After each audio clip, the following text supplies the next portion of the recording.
love the show. I love you guys. Fucking, let's go Jets. Jets, Jets.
We can't all be beautiful.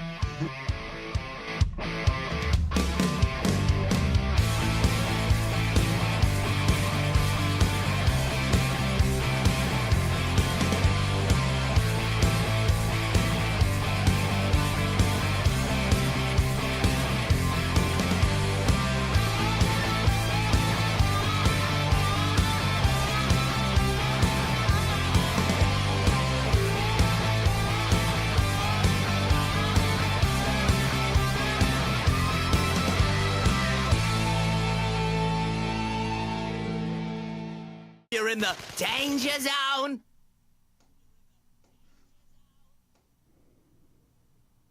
And that we are, man. We are in the danger zone here with MURPHH live on a Friday night. Welcome in, everybody. Hit that like button. My dog come up because I haven't been talking, and now when I start to act animated, she's like, "What are you doing? What are you doing? Get me involved." But MURPHH, man. MURPHH, talk to me. How's your week been, man? Oh, it's been busy. Last few days, I did through like 2,000 cases for coke, dude. That they put me down these last few days, so I am whooped, man. But still never like to miss a show because this is just fun, man. Getting in here, BSing with the guys in the chat, just BSing with you, just talking some Jets football, some football in general. It's always a good time, and having a few brewskis and just relaxing, right?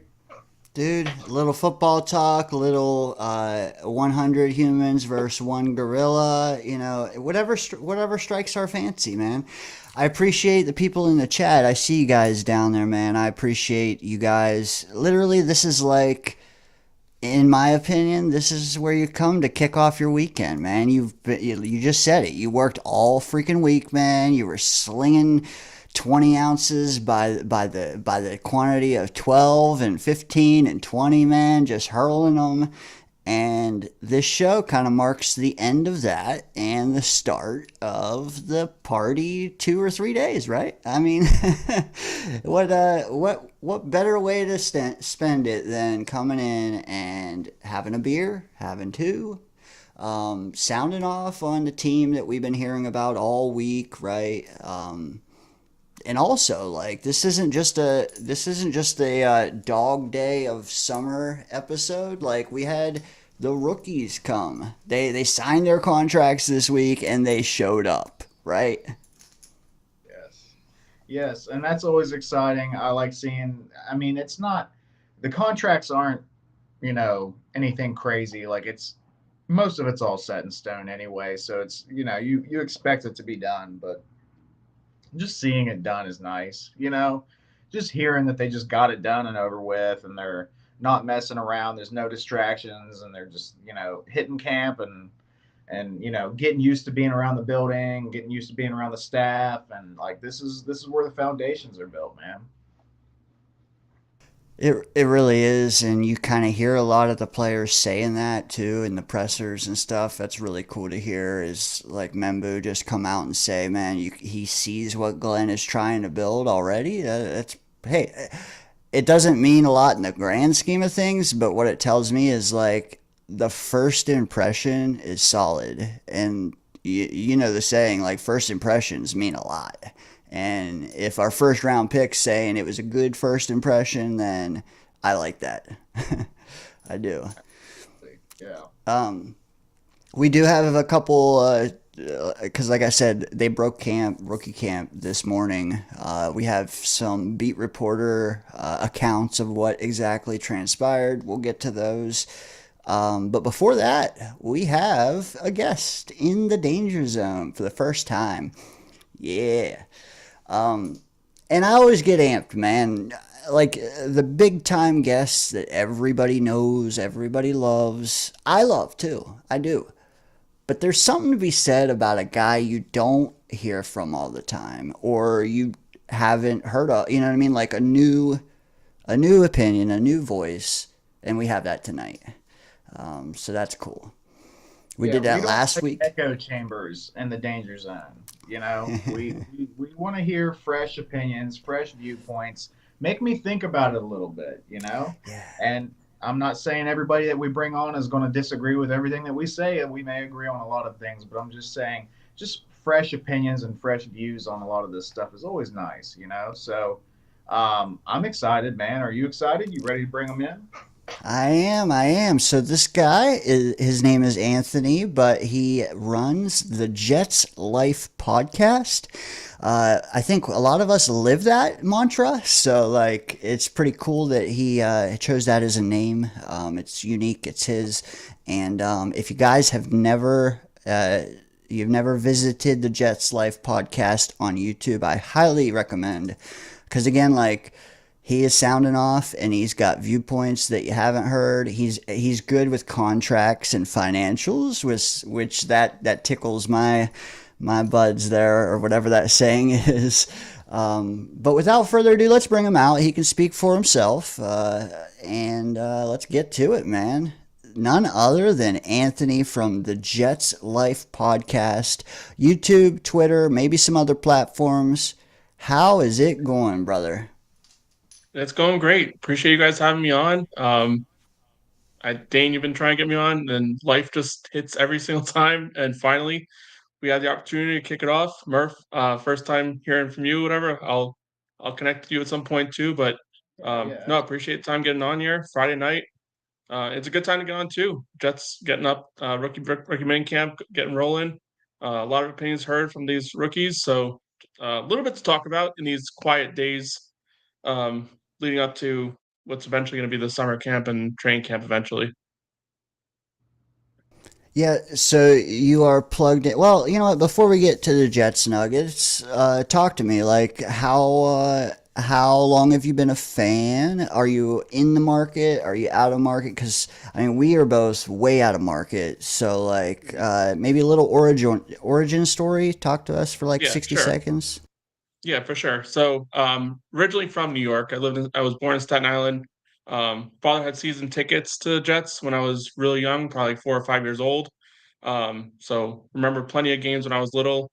So it's been a Jet fan for all my whole life. But now I've transplanted down to Florida, so surrounded by a bunch of Dolphin and Tampa Bay and Jacksonville Jaguars fans. Not many Jet fans out here, unfortunately.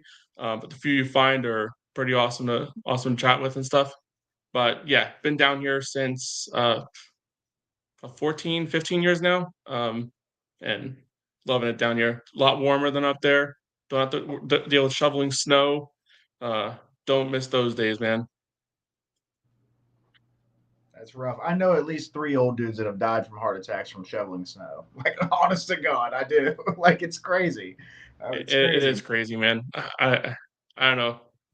Like, my in-laws live up north still. We're trying to get them down here just because, I mean, he has like a huge land. He has to shovel snow on that entire plot of land. It's like acres, and it's like, man, you just got to get down here, man. It's way too much, especially when you start getting older. You just gotta relax, take a break. You know what? Shoveling snow, or today I was cutting grass, man. It's like you put all these hours into it, and then you go to sleep and you wake up and it's back. It's like, oh my God, I hate that. And you get grass is a foot tall. It's ridiculous. Yeah. Although I'm kind of weird, I actually really like cutting grass. I don't know. That's a whole nother You have a rider or conversation. you have a push mower? Dude, push mower and weed eater. I don't know. Is it at least self propelled or is it full It's push? not. It's full push. Oh, Here's the Man, thing. Like, get out there, man. well, here's the thing. Like, I can either weed eat grass that's knee high, or I can trim my beard. And I figure, you know what? I'll weed eat the grass. you can't do it both ways. Yeah, don't touch the beard. Come on now. You got some beard, man. My beard does not do that. It just curls and curls and curls and it just stays at this length. It just does not. My beard cannot grow past this length. This is it. This is my like terminal length for my beard. It just stops here. At least it keeps you like a clean cut look. Yeah, we got Tyson already calling him Amish. So you're welcome to the danger zone, brother. The chat's popping. We like busting balls around here, so Facts. yeah. Um, So from Staten Island, moved down to Florida. What got you into starting your own show? Right? I don't know if you touched on that. I don't think you did, but maybe you want to start on that and Um, how long you've been so doing it. yeah, so I started. I mean, a few years ago. I mean, I was always listening in on a lot of different Jet podcasts out there, and I don't know. I just felt like a big part of me like was like a lot of the ones I was listening to at the time, and I've expanded more and more, and I realized the ones that aren't. But I was kind of hearing a lot of the same, a lot of the I don't know, kind of the Homer Jet fan talk, and not a lot of talking of the real stuff. Like I remember when the Jets had Adam Gase after the Sam Darnold year, the 9-7 year. I was listening to a lot of different podcasts talking about how the Jets leading into that season, even after the Jamal Adams trade at the time. This was a good trade for the Jets. I mean, it ended up working out trade value wise, but they were still talking about that season being a promising season. And you just looked at the roster. I didn't see it at all.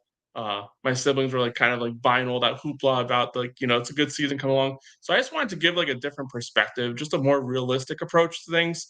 And obviously, like we're right sometimes, we're wrong a lot of times. I was wrong, dead wrong about the Rodgers situation the last couple of years, as many of us were. But still, just to bring a different perspective to everything, like you guys were mentioning earlier. Um, and that just started doing it and been rolling it with it since.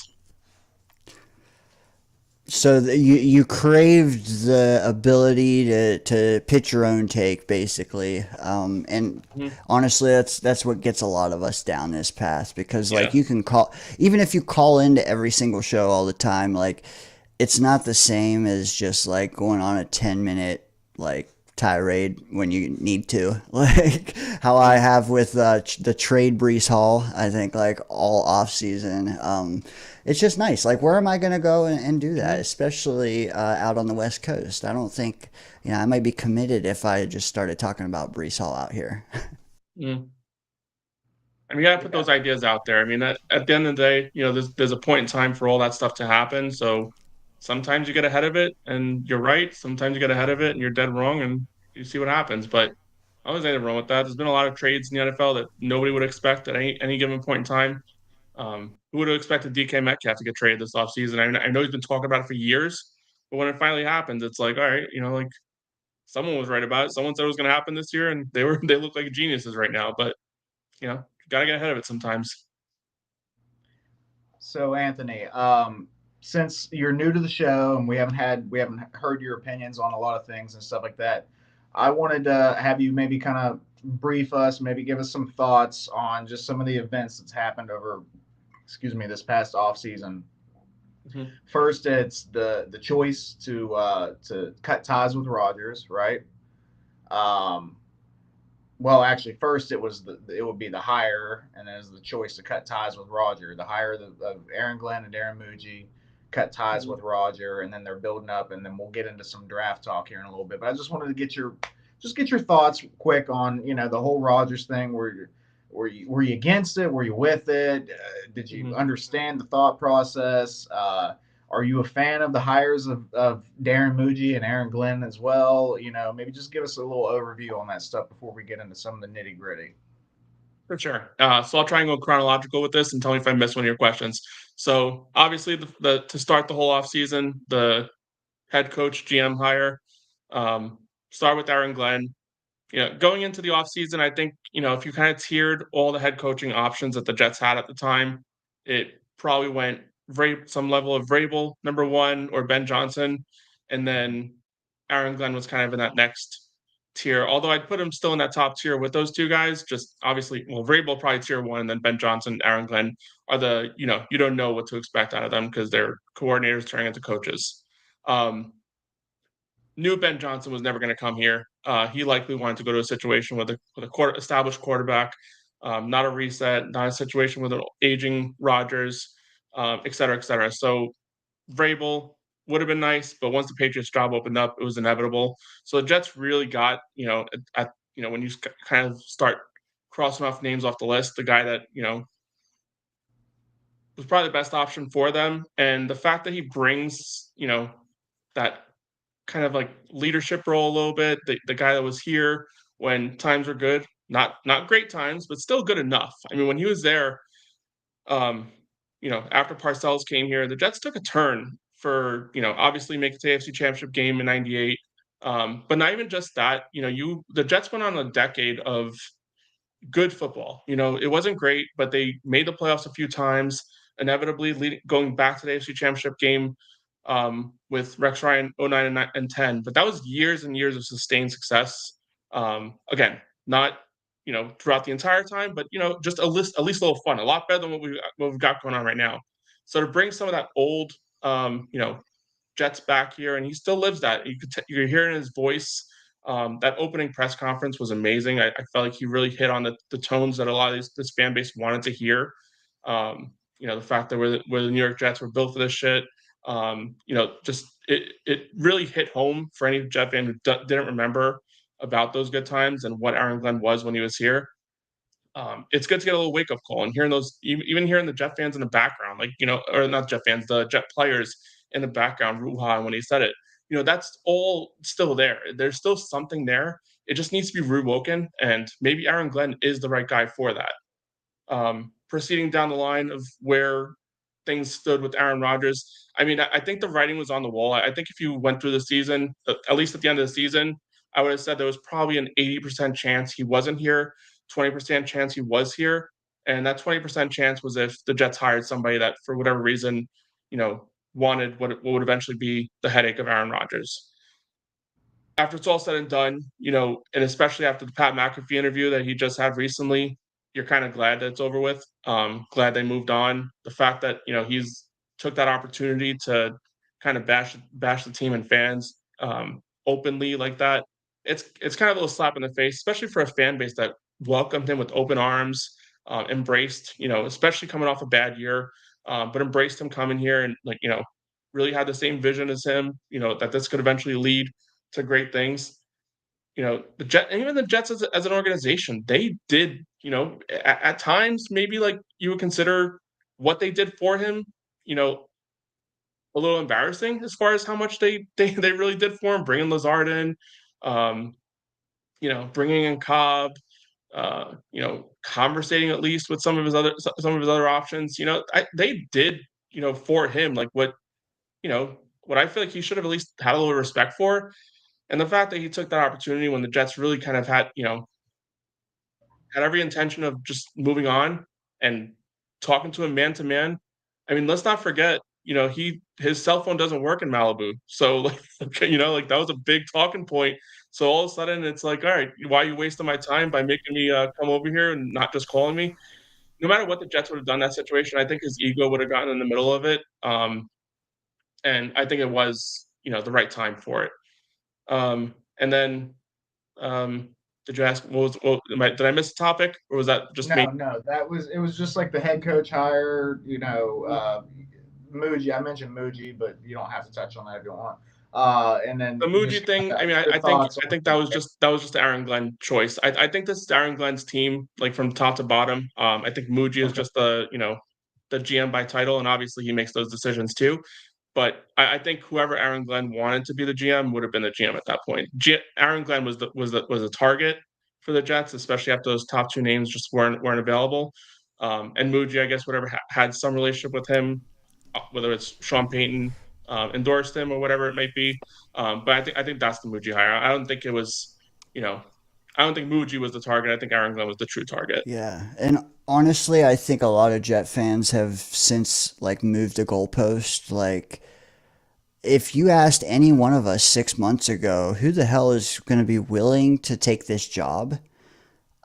I don't think anyone believed that even a top 10 candidate in the cycle would be wanting to come here with or without Rodgers. Like, I just don't like this job was not enticing. And the fact that, I mean, we don't know what Aaron Glenn is. We don't. But the fact that he fits exactly, like, his model is the opposite of what we just had. His model is exactly what we've just been lacking. Whether he can, like, put it to fruition is another story, but, like, we need discipline. We need accountability. We have the roster to be a strong defensive-minded team. Like, I get wanting an offensive coach, but, like, our talent is on defense right now. It is. The fact that we were able to get him, I think, is shocking. Not only, but like it speaks volumes. Like, if you do have to give him Muji for now, that doesn't mean Muji is gonna be the final GM with Glenn. I don't believe for a second that Muji is gonna be the final GM with Glenn. But for right now, I think that it's got us going in the right direction. Am I crazy? I don't think so. I think before you start talking about secondary GMs with coaches, Glenn's got to show something, to show that he's, worthy of that second, GM, sort of like Joe Douglas. His draft classes made it where, okay, maybe he's worthy of a second head coach. Maybe he's worthy of even a second quarterback, really third quarterback, because he has Sam Darnold there, although he wasn't his pick. So really had the choice of three quarterbacks. I mean, I love it if we're having this conversation years down the road that, Aaron Glenn's a solid head coach, but the roster maybe around him hasn't been put together the right way, and Muji's got to go, and let's bring in someone. That'd be a great conversation to have years down the road. But for now, I think, Muji's doing, the status quo. They're walking in silence. They're not going aggressive. Their big signing, obviously, they needed a quarterback in this building, so they went out and got Justin Fields to a reasonable contract when you consider what other quarterbacks get paid for absolutely nothing. So they kind of discount with Justin Fields, and that was an offer that was out there from the Steelers too, is what's been reported. So I don't think he's going crazy in free agency. The Stevens contract maybe was a little concerning, in my opinion. I think they gave him a little bit too much, but then just approaching the draft process, and that's really you got to take a look at it. I was a huge proponent to the Jets going out there and being aggressive and getting Warren. The fact that they got a solid offensive lineman and still got a pretty damn good tight end in the second round. Hats off to Muji, and not like kind of bowing down to like the fan pressure, because there was a lot of fans that were calling for Warren to be the pick right then and there. And a lot of GMs do fall to the pressure, but he didn't. He stuck to his board, ended up with a much better combo when you consider offensive lineman first round, tight end second round, and let's moving forward. Yeah. So, I mean, what you said earlier, man, I'm with you, dude. Like the Aaron Glenn thing, like, I love Aaron Glenn, right? I loved him as a Jet, love him as a person. I love the mentality that he's trying to bring to this team. But I'm not reaching up under his desk just yet, okay? Like, we got to give him some time and see what the hell he's actually about. Because a lot of people come into a new gig and they're talking all that shit, right?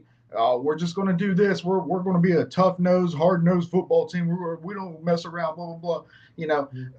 And Robert Saleh, all gas, no brakes, yeah. Like, everybody's all hyped up and shit. What the hell did that lead to? A 7-win season at best? Come on. Like, so I got to see it. I'm going to give Glenn at least a couple years. This year is obviously they were not going for it this year. In my opinion, like, you're not signing Justin Fields thinking you're going to have a fucking home playoff advantage or something. Like, that's not happening. People do. Yeah. I know. I see you out there, Johnny. Anyway, but yeah, so he has a season to get his everything installed, start the culture the way he wants to. and then he gets another draft, another free agency to really kind of top off the team the way he wants to do it, right? Before I want them to actually make a splash and be competitive. So, but as of right now, like, he is a blank slate. Like, I like what I'm hearing and stuff like that, but I've heard a lot of different shit from coaches in the past that I liked as well, and it didn't work out. As we all know, we're Jets fans. We know this. But All too well. yeah. So, like you said, you were spitting facts there. I had to rant on it a little bit. You kind of touched on draft. We're going to get into it now. I just kind of, I'm gonna let you started on it a little bit. I want you to just give me like full on overview. Yeah, there he is. I knew Johnny'd pop in here with his fucking heresy.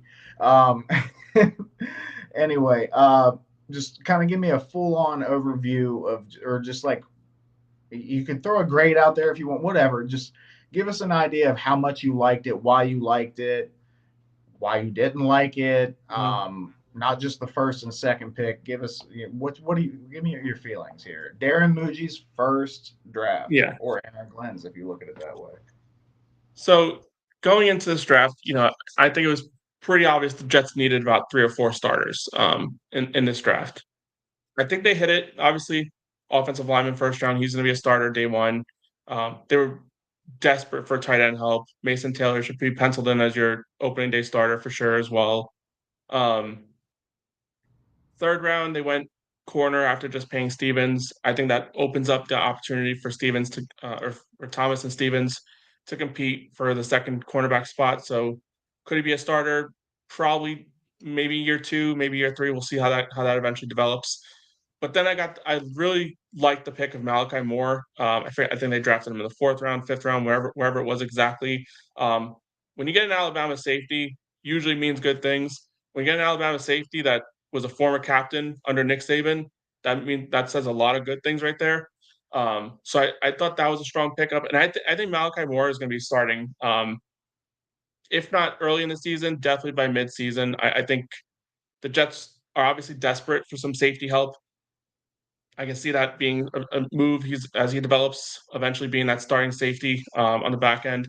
But they made some questionable decisions there.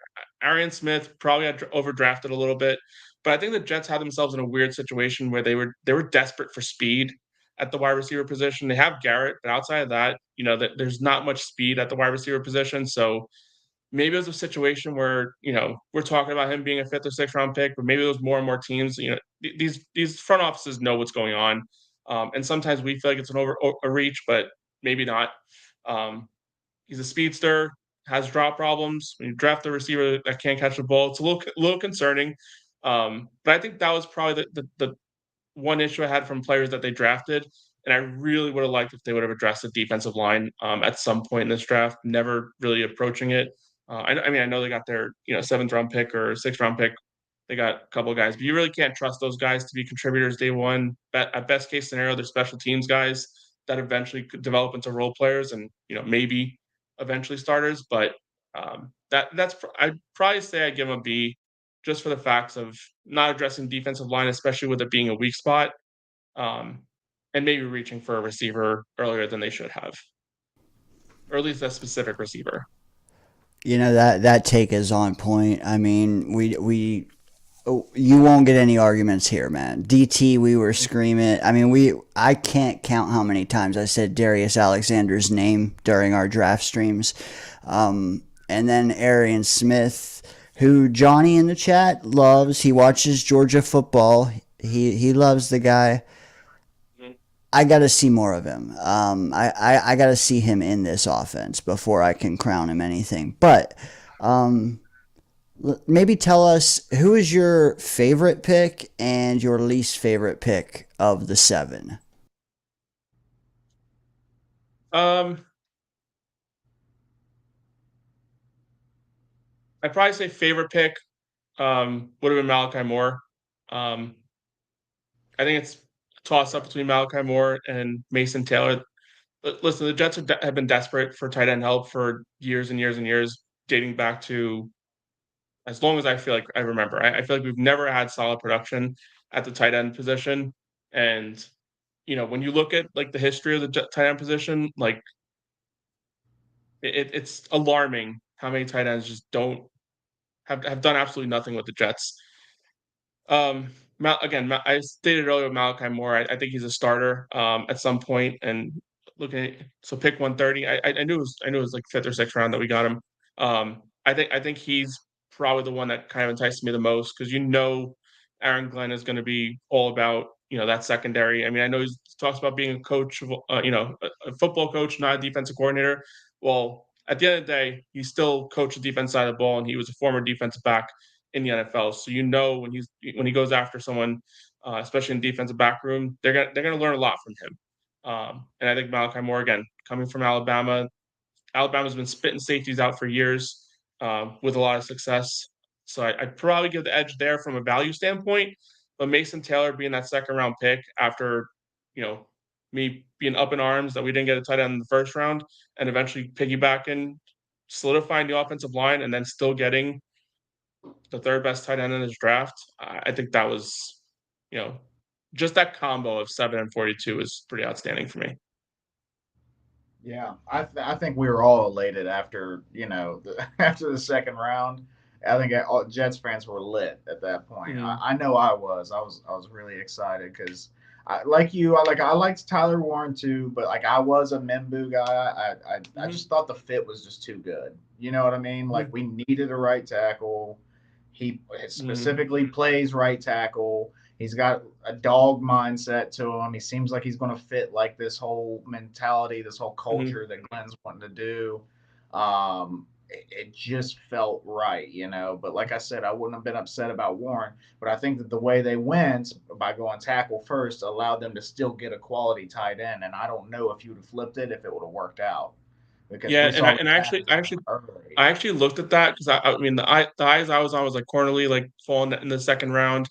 Um, but you look at that bottom of the first round, a lot of those guys you thought would be there at 42 offensive line wise, they were snagged up late in the late in the first round. So Yeah. had they taken the approach, and that's why Darren Muji's getting paid millions, and we're sitting here talking about what he did, because the Jets would have been a world of hurt because not many of those maybe top flight offense tackle options that we thought may be there were there, and I think the Jets would have been in a situation where maybe they go receiver in the second round or something like that, and that's always been a talking point for the Jets picking receivers in the second round. But no, I think it worked out for the best. They got the offensive lineman, second best. Some people say best offensive tackle in this draft, and then a solid tight end to contribute from day one.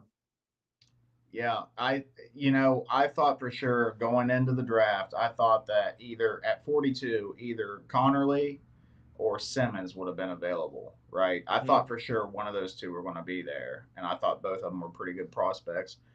Nope, did not Mhm. happen. So I am glad we went this way. So transitioning to the draft, we got an idea about or what you feel about the draft. Um, right after the draft, they're not done. That's the crazy thing. Like I hate to be a GM at that time because it's just like draft, draft, draft, draft. Oh, by the way, now we got to make all these calls, UDFAs. Like we got to try to get Mhm. our guys, and they all have an idea, by the time the draft ends, who they're wanting. Um, I don't expect you to have watched tons of film on like all 16 UDFAs that we got.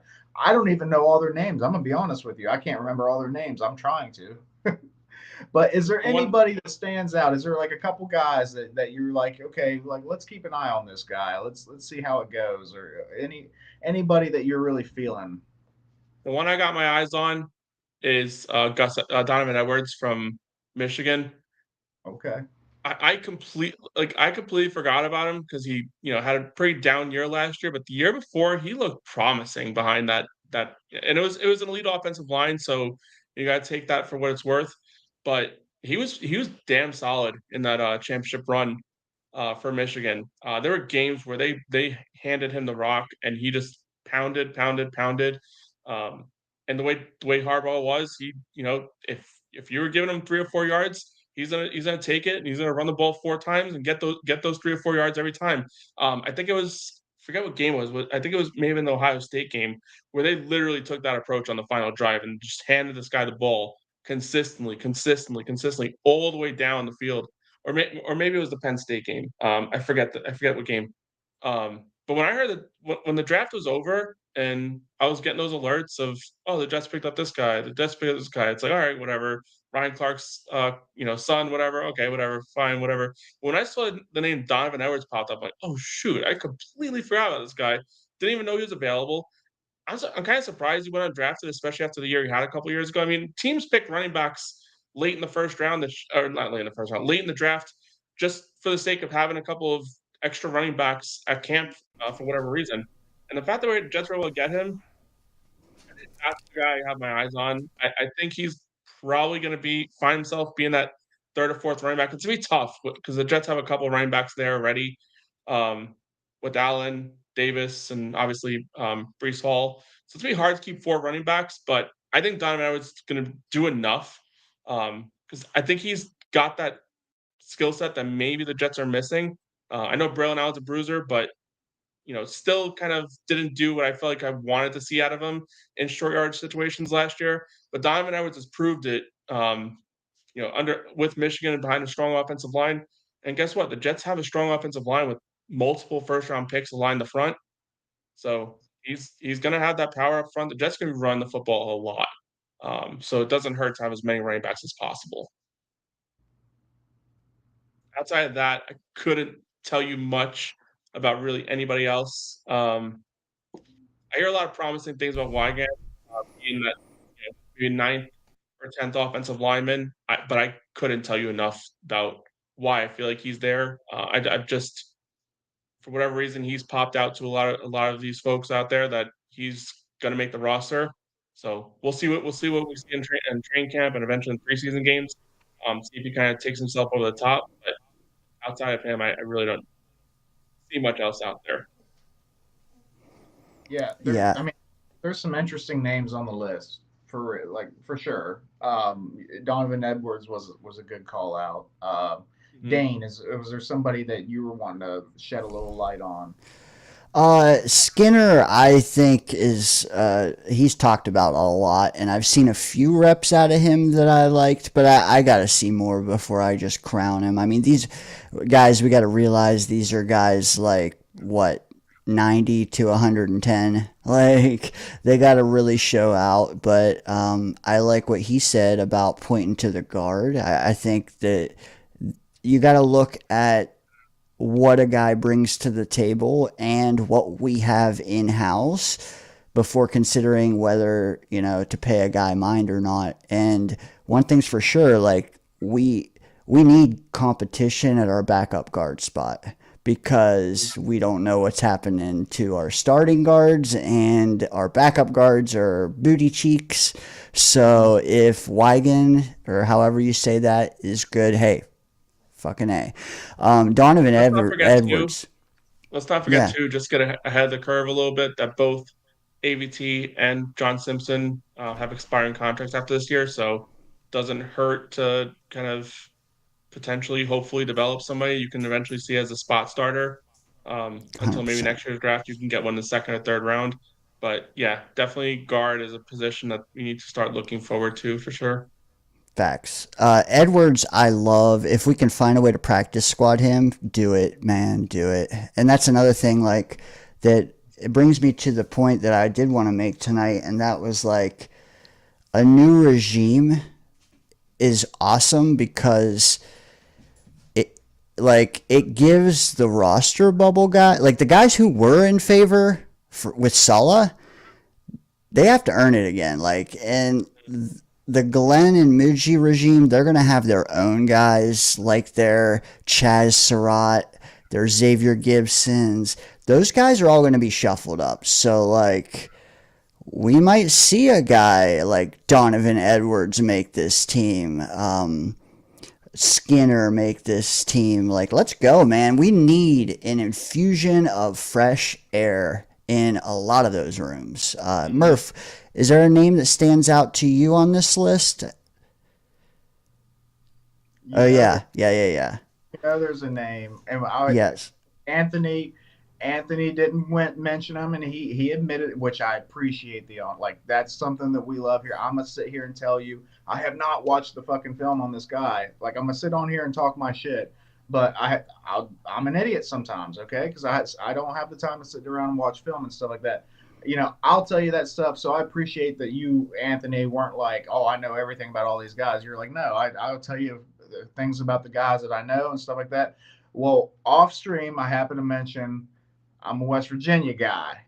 Well, that's a West Virginia guy. You see the arms on that motherfucker?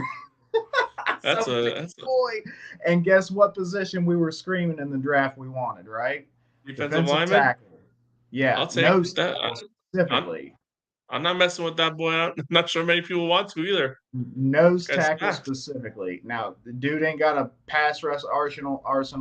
I got more of a pass rush arsenal than he does, but he stops the run. So I'm rooting for it, man. I'm a little biased, I'll admit, but I'm rooting for it because, look at the fucking guy. That's ridiculous. I may have missed it. What was his name? Fatorma Mulba. I heard his name like post draft, whatever. We need some fat guys in the middle, and his name starts with fat, so it works out. Listen, I'm good with that. I'm good with that. I mean, we don't even need pass rush guy in the middle. It'd be nice. Obviously, everyone wants pass rushers in the middle. We need a true someone that can stop the run, just clog up two spots. Like, not saying he's Chris Jenkins, but that's kind of the player the Jets need right now. Is somebody to clog up two gaps, whatever, so that your edge guys and Quinn Williams can kind of rush their gaps like they normally do one-on-one. But if you got a guy beefy in the middle that can take up two blockers, that's huge. And the Jets have missed that for that was JFM a couple years ago. Still kind of probably one of the silliest trades we've made. I understand why they had to do it, but also it kind of backfired in our face when Reddick kind of pulled his crap. But JFM was that guy for years, and you see the value of a defensive lineman that doesn't get those sacks, doesn't get those stats throughout the season. You see the value when they're gone, with how much of a drop off there was in that run game. Yeah, and you can't forget about JJ. JJ is a very very good addition to the run. I was at the friggin' game that he tore his Achilles. I went up to Tennessee for that game. Yeah, that was miserable. That's rough, man. And that was a big loss to our run defense. Oh yeah, for sure. Between that, not having a proper nose tackle. In a perfect world, this UDFA, develops well, and he sits behind Naughty, right, as the nose tackle, the backup nose tackle, and then you got Q, and then when he needs to substitute out for some oxygen or whatever, you got Leonard Taylor subbing in as that pass rushing DT that's just floating through the line. Like that's got the opportunity for sure. That's a position where we needed depth, and that I think you hit on the nose. Like looking at a position where we're lacking, even receiver potentially. Although we have some veteran guys there, I don't see a UDFA potentially kind of lapping some of those veterans, but who knows? When you start looking at the positions that we're lacking depth on, that's what UDFA is about. Is like if a player is going to make the team, it's probably at a position that's sorely lacking. Defensive line definitely pops as that potential for eventually making that. Does that look like us?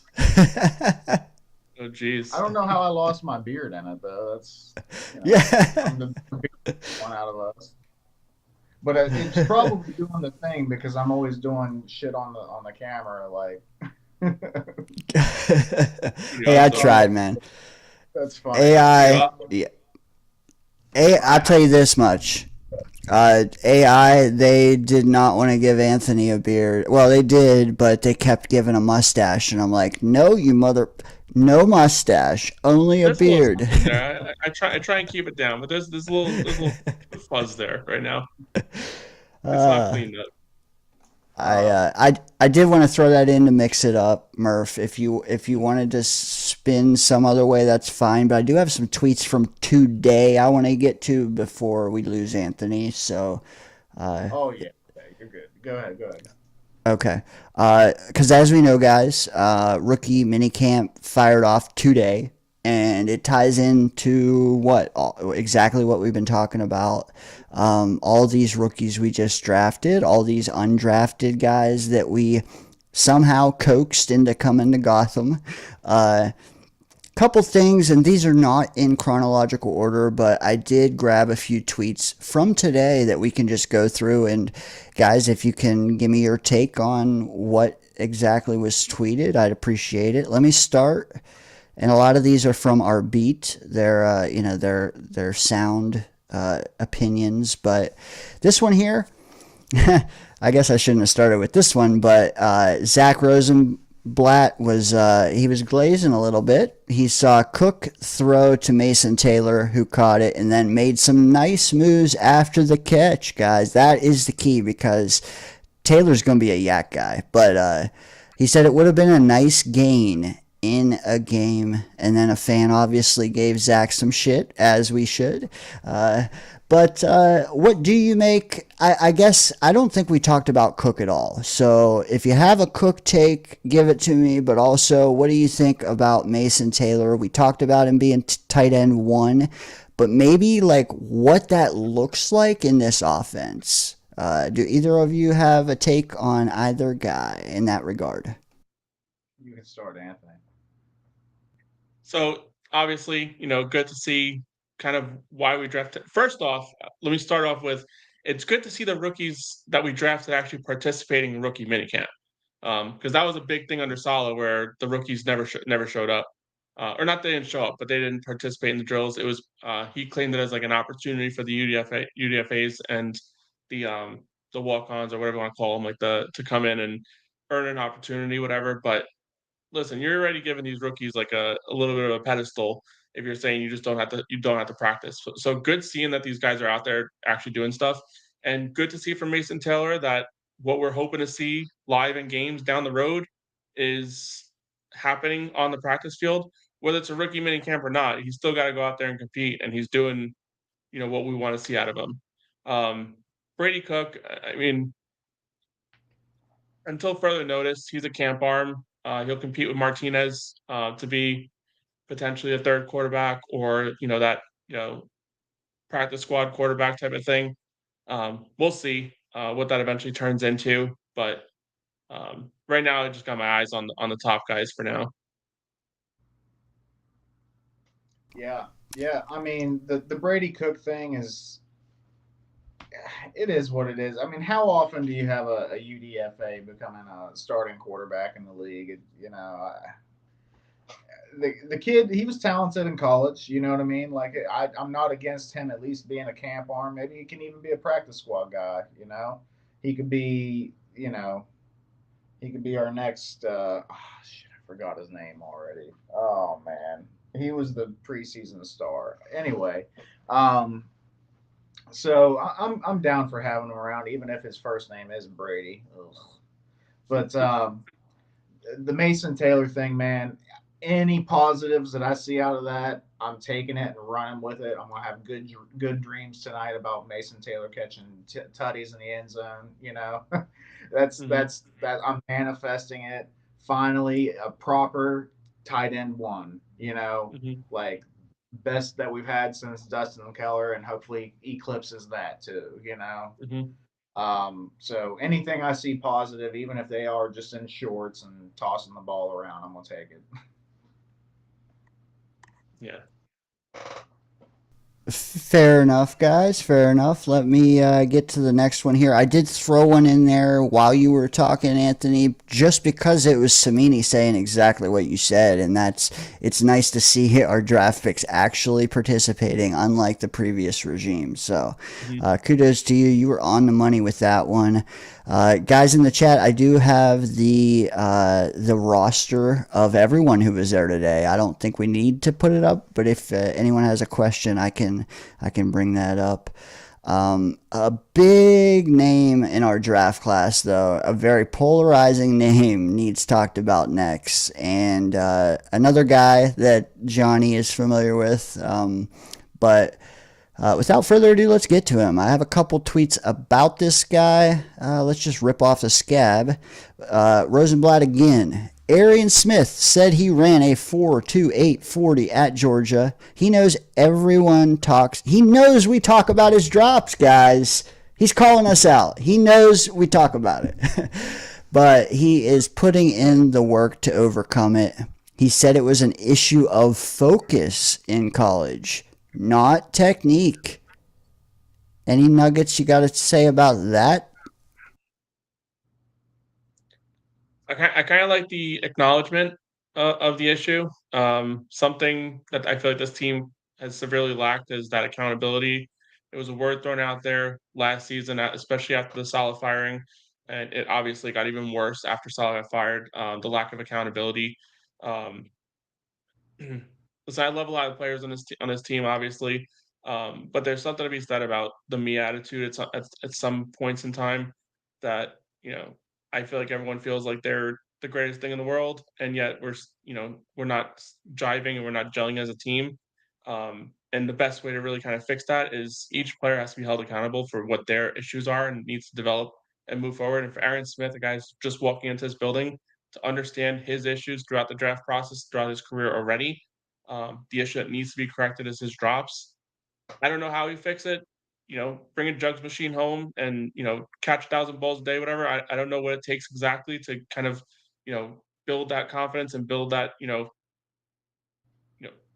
just that focus that he seems to be lacking in those situations. But the fact that he understands that it's something that needs to be fixed and he's calling it out and addressing it to the media is a huge step in the right direction for a guy that maybe if those drop issues weren't a thing, maybe we are talking about a guy that should have been drafted in the 4th or 5th round um, earlier than some of the pre-draft says. But yeah, huge thing for him to come out and call it out. And I think even Farias said that you're pulling it up. I think I may have beaten you to it. That he only had one drop today. So I don't know how that relates to how many catches he had, whatever. But the fact that he's shouting it out, that it was a point of emphasis that he only had one drop today, a move in the right direction. We'll see what it turns out.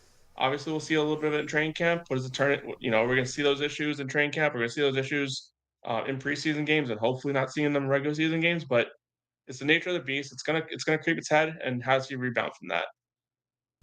Yeah, and just to chime in, this isn't the specific tweet you referenced, but I want to read this one because, and this is Faria, so take it with a grain of salt, but he said he thinks we're going to get to a point in camp where Arian Smith might be in legit competition to be the Jets' number 2. He's got an unbelievable mindset, he's well-spoken, and he knows what he has to work on. Now, this is the part. If he catches the football consistently, like I said, you've got the reincarnation of Deshaun Jackson. Thoughts on Smith, Murph, but maybe also thoughts on this tweet? Well, okay, yeah, we'll start with Smith. I have not been that down on this pick. Not as, I mean, it was a reach. It was. I admit that.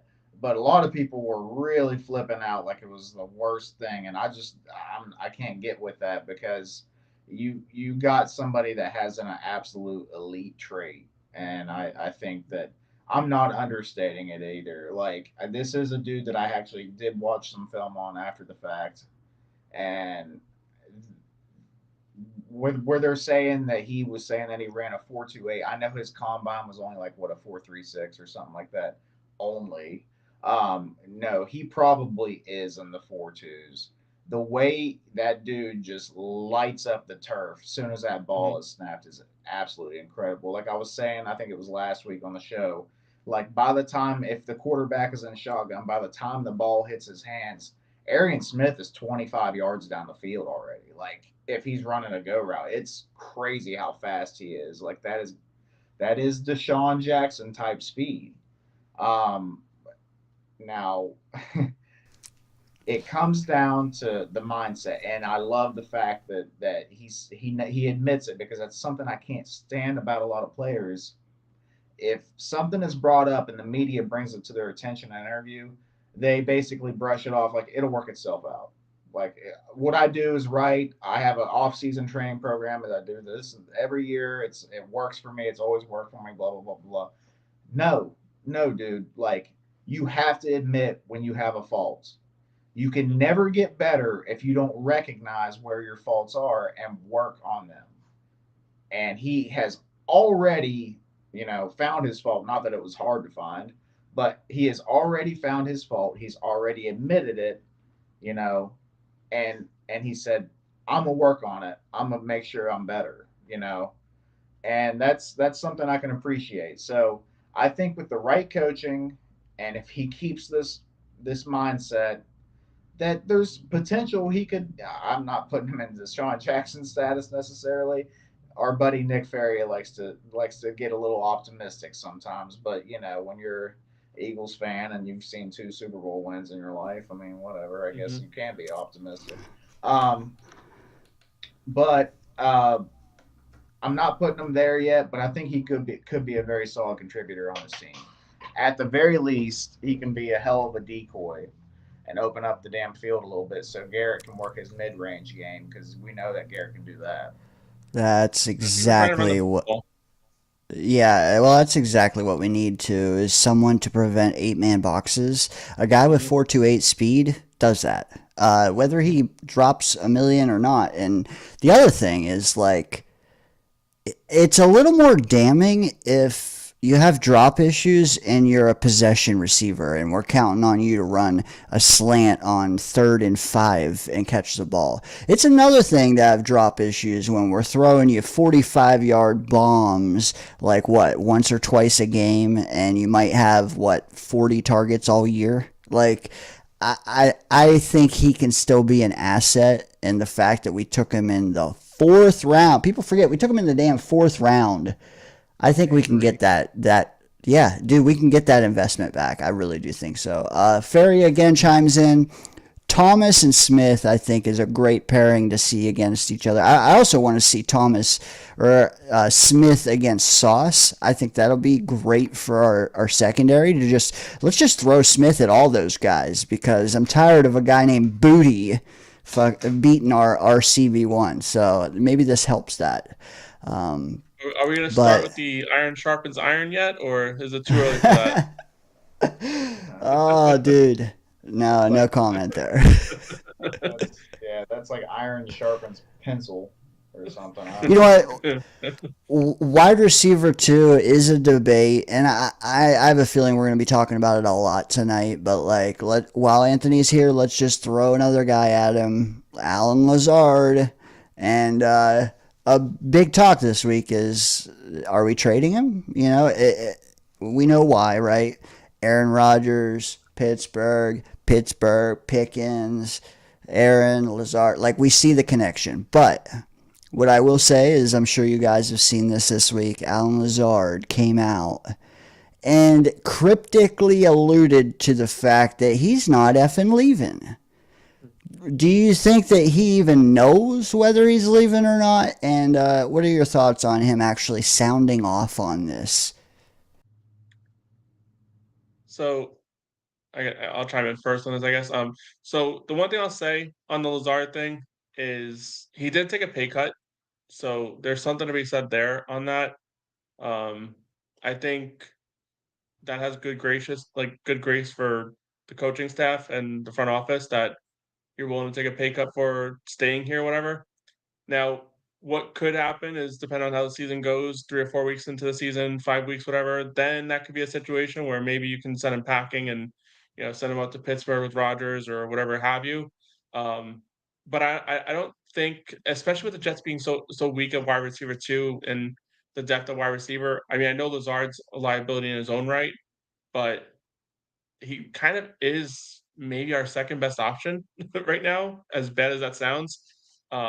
Just for the sheer fact that we have a lot of question marks and just a lot of aging veterans sitting behind him. So I don't think the Jets are going to be aggressive to move him at this point, just because of the fact that they just don't have many other choices. Yeah, that's intelligent outlook on it. I agree. I think that's what the Jets' outlook is on it too. I don't love it. I am not a Lazard guy. I am the farthest thing from. If you watch some of our previous episodes, you've probably heard me talking about taking a loan out to buy out his contract and stuff. So I'm kind of with Jake down here. I would give a pick away to get Lazard off this team, even if it makes us a worse team. Is that bad? Mhm. Probably. Do I care? We're bad anyway. What do I give a fuck? Mhm. So get his ass off the team. I'll keep saying it every week. Get his ass off the team. Give Yeah, Corley a I chance. hear that. You know what? And that's the thing. Like, I guess we should just get into it. Like, and Anthony, I'm sorry. Do you have to go right now? Because it's fine if you do. If you have a few more, I got another question or two for you. I got about another 25 minutes. Okay. All right. Let's do it. Murph, you okay for a minute? Because this might spawn into a 15-minute convo. We're good. Let's go. This is fun. Who is wide receiver two? And we just talked about each guy individually, but I want to go the angle of like who satisfies that role on this team. Does it matter? That's the other thing, because like you got some people saying who the hell cares, we're going to run the ball 60% of the time. You got other people saying trade Brees. Well, there goes a whole bunch of targets too.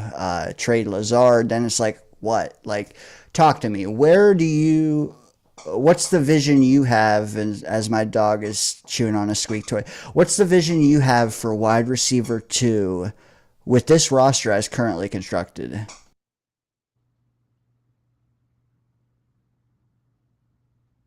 I mean, I think the issue is the Jets truly just don't have one.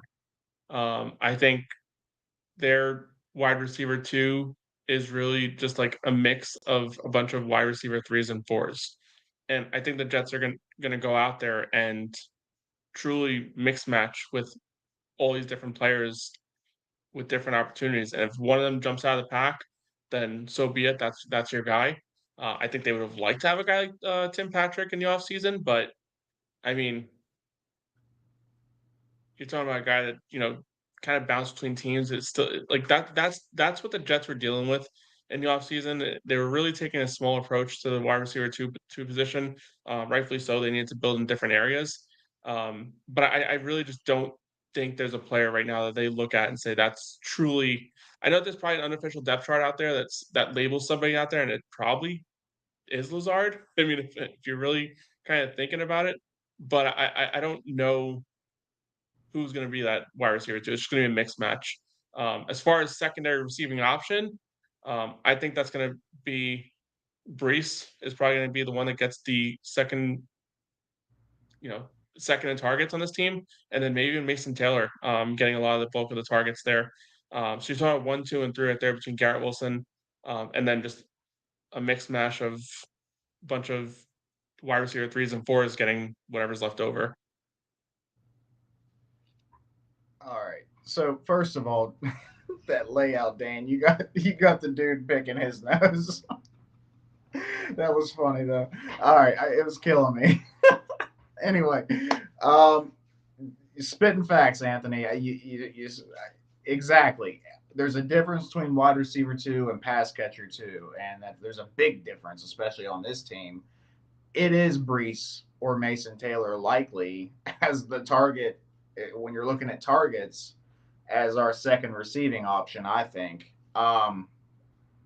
As far as wide receiver two, I think that they're okay with just having a lot of wide receiver threes. They just have their stud, and they have a lot of wide receiver threes, and they have a tight end that they think they can rely on, and a running back or a couple running backs that they think they can rely on out of the backfield that have proven it. At least Brees has, as long as he can get his mindset straight again after last year. Last year was a little bit of a wreck for him. Mhm.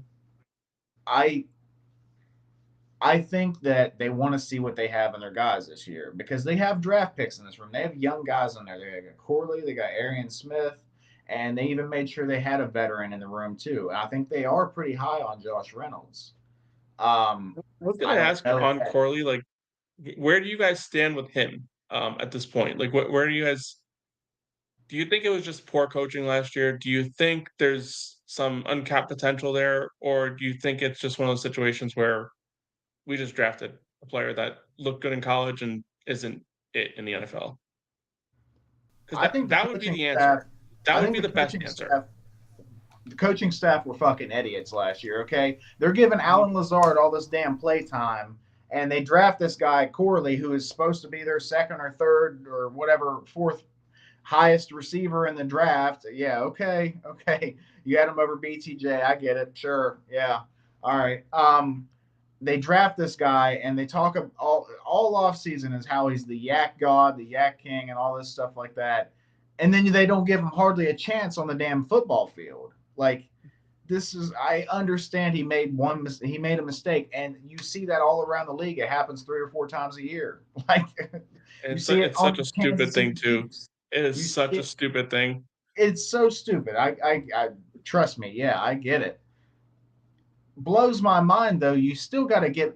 I talked about this a week or two ago, man. If you fall off the bike, you have to get back on the bike, or else you're going to be scared to get back on the bike. Like, you have to do it right then and there. Get back Mhm. on. If you wreck a car, as long as you're not injured, you should probably try to drive that same day, just so you are mentally right and you know you can do it again. They could Mhm. damn near ruin that kid if they just pulled him out of the game and made one mistake, and you're obviously not the guy. And then it could get in his head. I'm not saying it's going to. I'm just saying that's not the way to go about it. And then you give this friggin' idiot, Alan Lazard, all these freaking targets and snaps and stuff just because he knows Aaron Rodgers. Well, how well did that work for us? And all this time, we got these guys in here that know Aaron Rodgers. How well did that work for us? Even Devontae Adams, like, yeah, the chemistry between those two was great, but nobody else was getting the ball, and we were still losing games. It didn't win us games. It just looked good here and there. Like, I'm sorry. It's ridiculous to me. Cut Alan Lazard, give these young guys a chance. That's all I'm trying to say.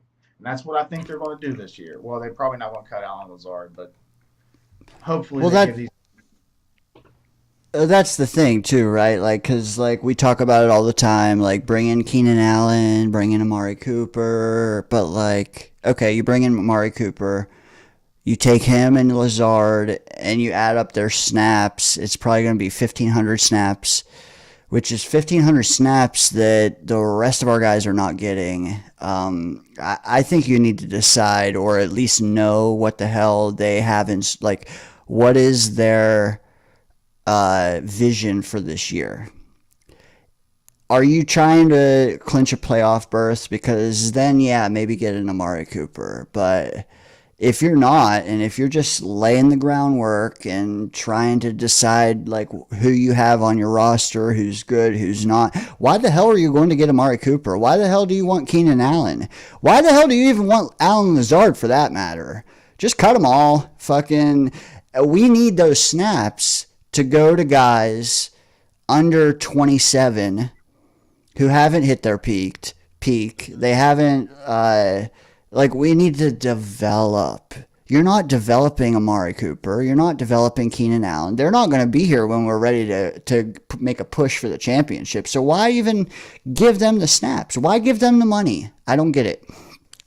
But let me go back to the question. Who is our wide receiver 2? Week 1, we'll say, like, obviously. Let me ask you this, like, how are you judging that? Is it the second leader in snaps? Is it the second leader in targets? Because I do think it's a different answer for each guy. I think the guy that's the WR2 who plays the most is the guy, in my opinion, that blocks the best in the run game. Because they're going to be out there on first and second down. They're going to be out there getting 2/3 of snaps. We're going to be in a lot of 12 personnel. And if you don't know what that is, that's 1 running back, 2 tight ends. I think we're going to see the second tight end far more than the third wide receiver. So across from Garrett, who do I want? A guy that can run block. Now, if you change it and you say who's wide receiver 2, meaning who is getting the ball, who's getting targeted on third down, that's not Lazard for me. For me, it's probably Reynolds and Smith. Probably Smith because Reynolds is 30. You know, like he's not going to be here when we're like. So I'm like you, Anthony. It's Garrett, it's Brees, it's Mason Taylor, and then fourth in the pecking order is a big shot to Smith, Lazard if he's wide the hell open, or it's Isaiah Davis out of the back, a split backfield. It's Braylon Allen. It's like he said too. Like it's all these wide receiver threes, but I mean, what is that? It's just a title. It's all these secondary playmakers. That's what it should be. Who is our primary secondary playmaker? Yeah. Because who our wide receiver two is does not matter. All it means is you're going to be out there when Brees, Braylon, and Fields are running the hell out of the rock. Am I wrong? No, you're absolutely right. And the thing that, like, when you ask me, like, starting the season who the wide receiver two is, the way I look at it isn't like necessarily snaps or whatever. To me, it's just who do the coaches trust the most, especially in the big time play, like the big time moments of the game and stuff like that. And I have a feeling it's probably going to be Reynolds. Maybe it's just due to the ties that he has with the organization, or with Glenn and them.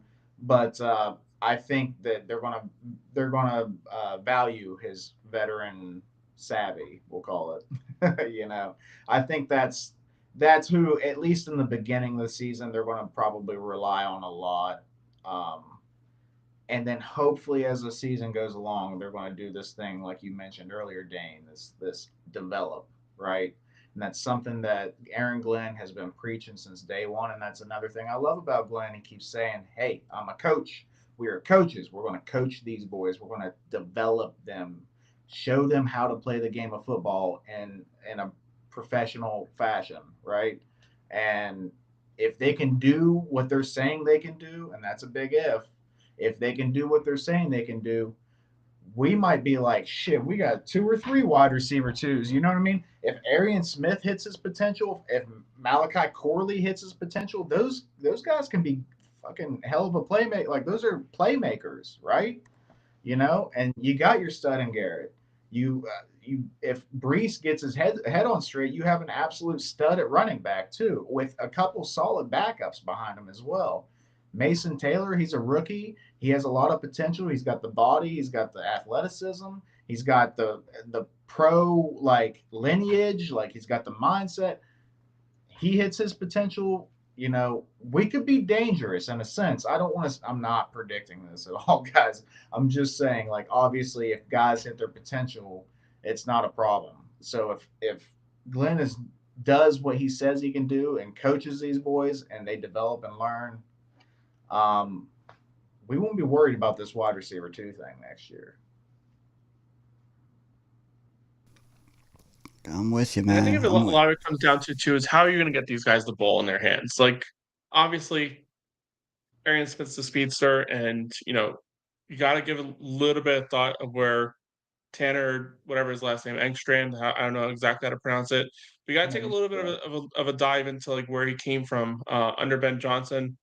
Ben Johnson was a little bit of a crazy man with some of his play call. I mean, there was a game where he had I think it was Penei Sewell about to pass the football. I mean, he did some weird things out there in different ways of trying to gain a few yards. And when you have gadget guys like potentially like what Arian Smith could be, Garrett Wilson, just get the ball in his hands and he can make plays.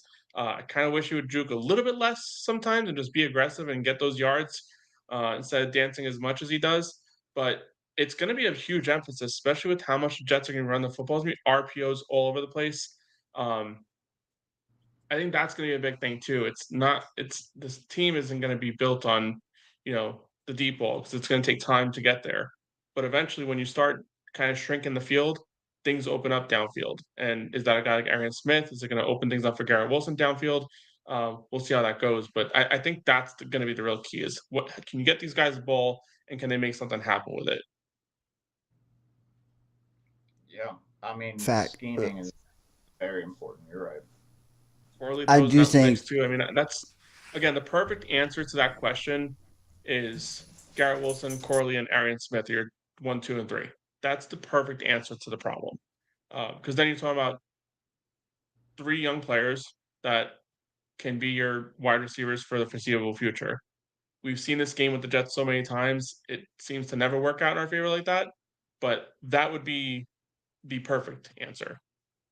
Yeah, and three young players with different skill sets, right? Mm-hmm. Different strengths. So Exactly. that would be, like you said, that would be wonderful. That'd be great. But like I said, It's these also they got to fantasy. coach.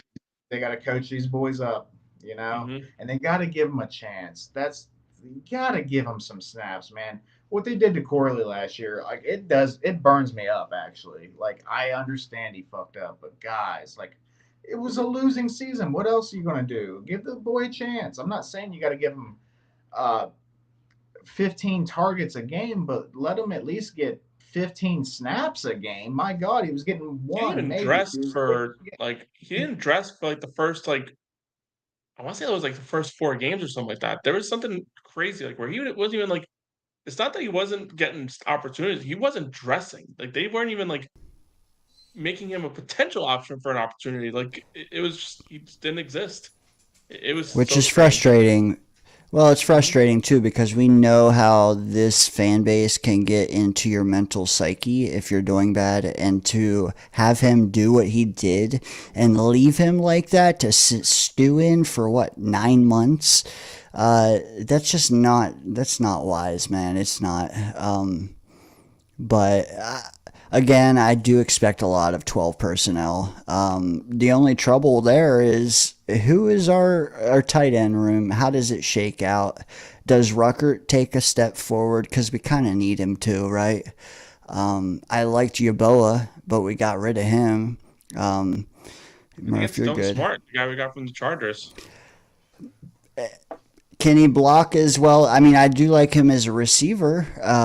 Can he block? I hope so. But So the competition, that's the cool thing. Like, I'm yeah. okay with Rucker and Smart competing, and whoever wins being the second guy. I'm fine with that.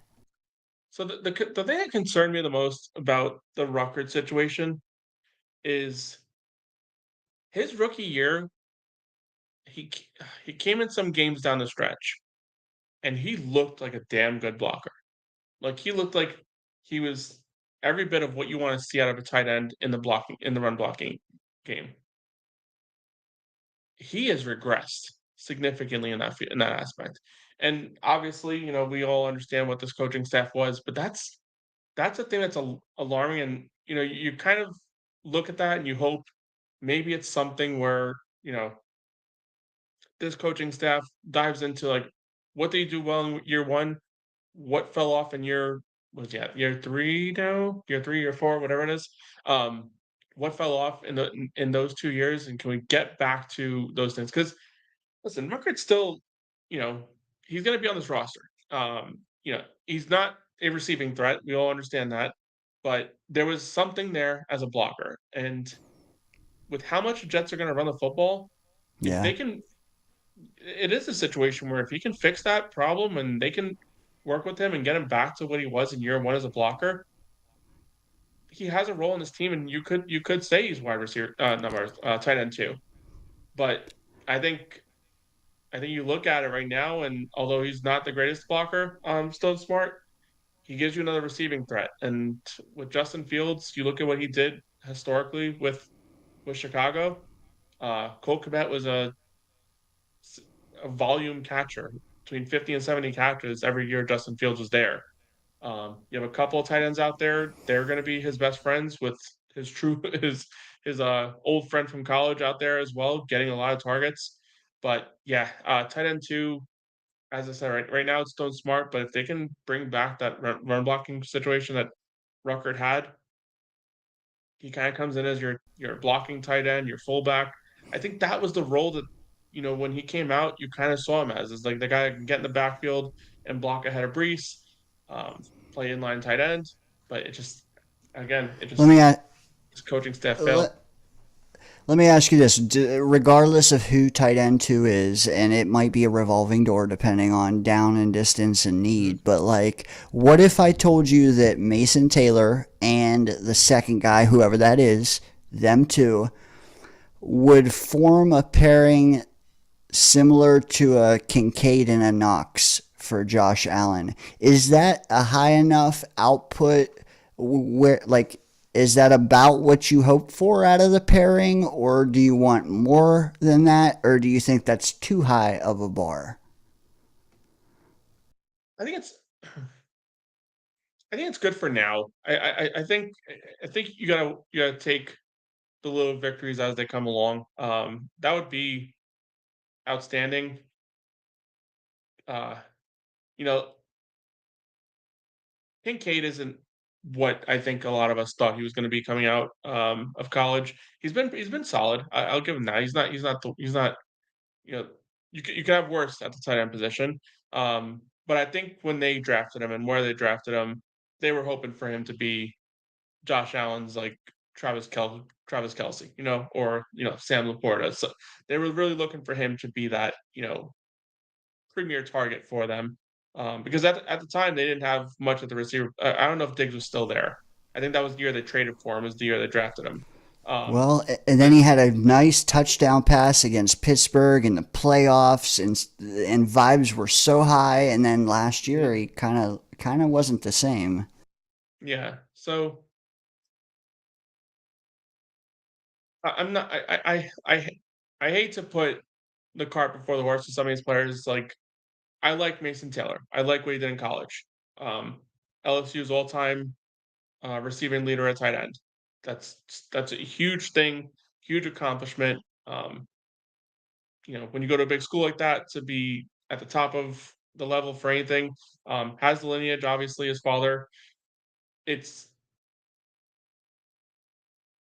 We'll see. I mean, he has potential, and you're seeing it already. You see them, like there's some videos out there on X and or Twitter, whatever you want to call it nowadays.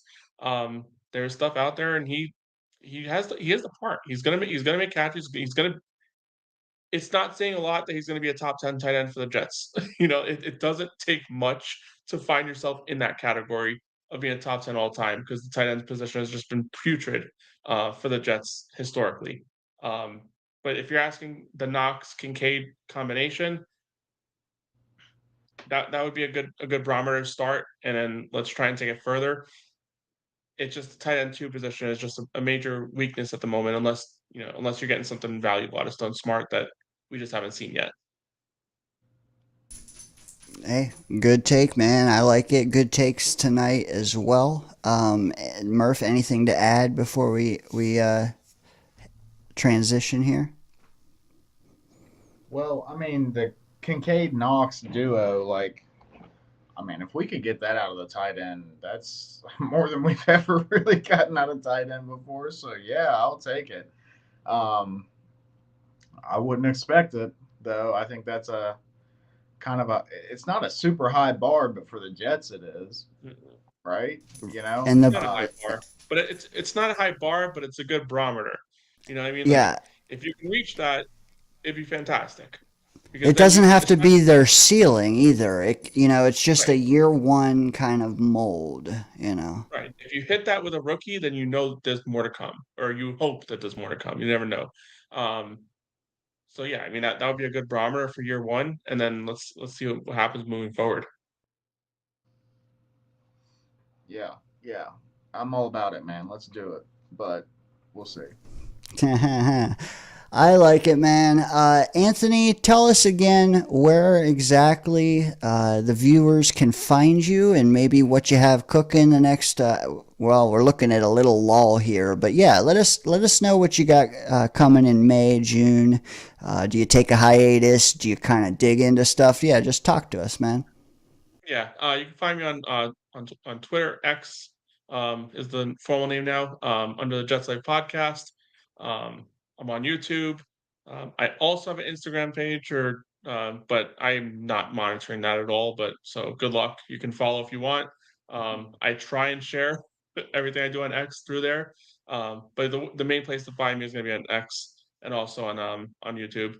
As far as what we got going on, it is the lull, but I'll continue try and do my episodes weekly on Fridays. I'm trying to get back on my Tuesday night shows, especially as we get closer to the season.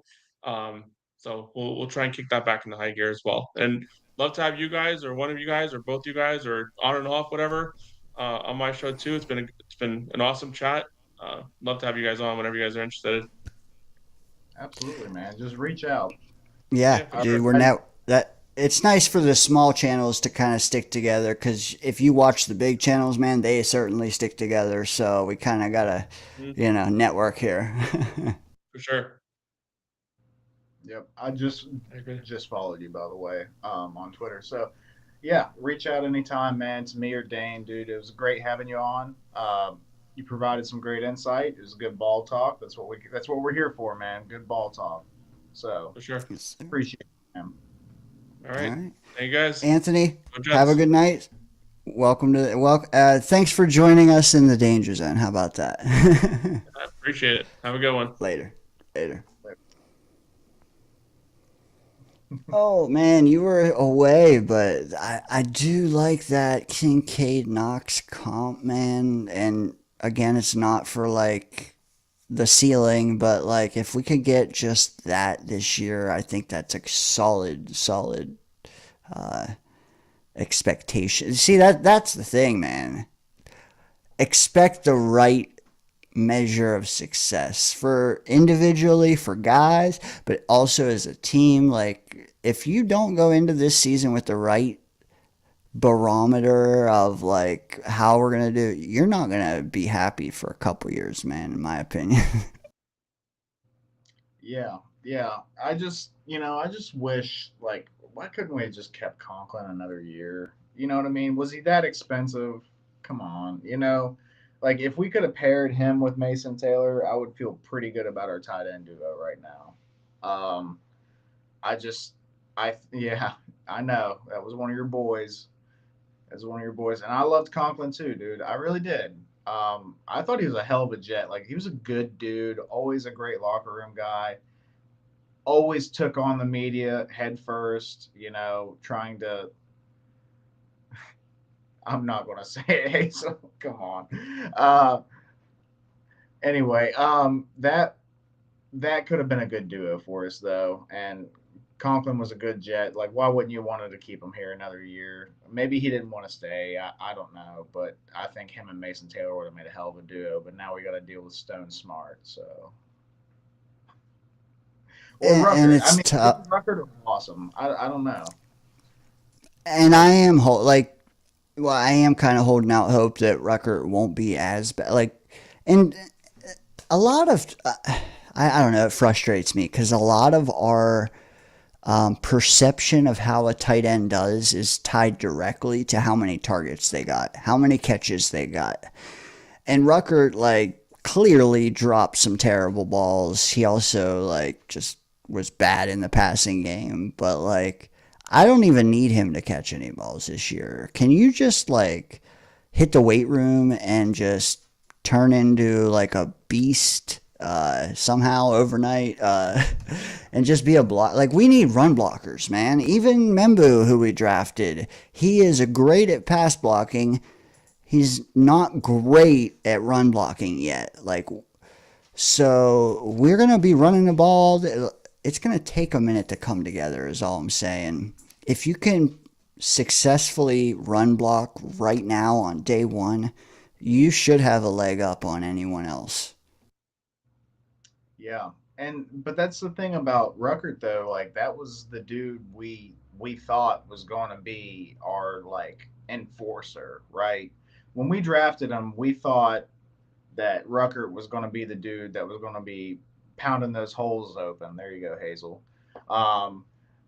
And he hasn't lived up to that, right? Like he's made a couple like highlight blocks, but like he's whiffed on some assignments, and he's got to get that together, man. He's got to figure out his assignment, and he's got to not necessarily go for the highlight block pancake, lock your dude up, do your job, right? I hate saying that just because it makes me think of Belichick, but it's true.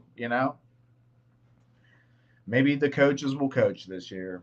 That's all I can say.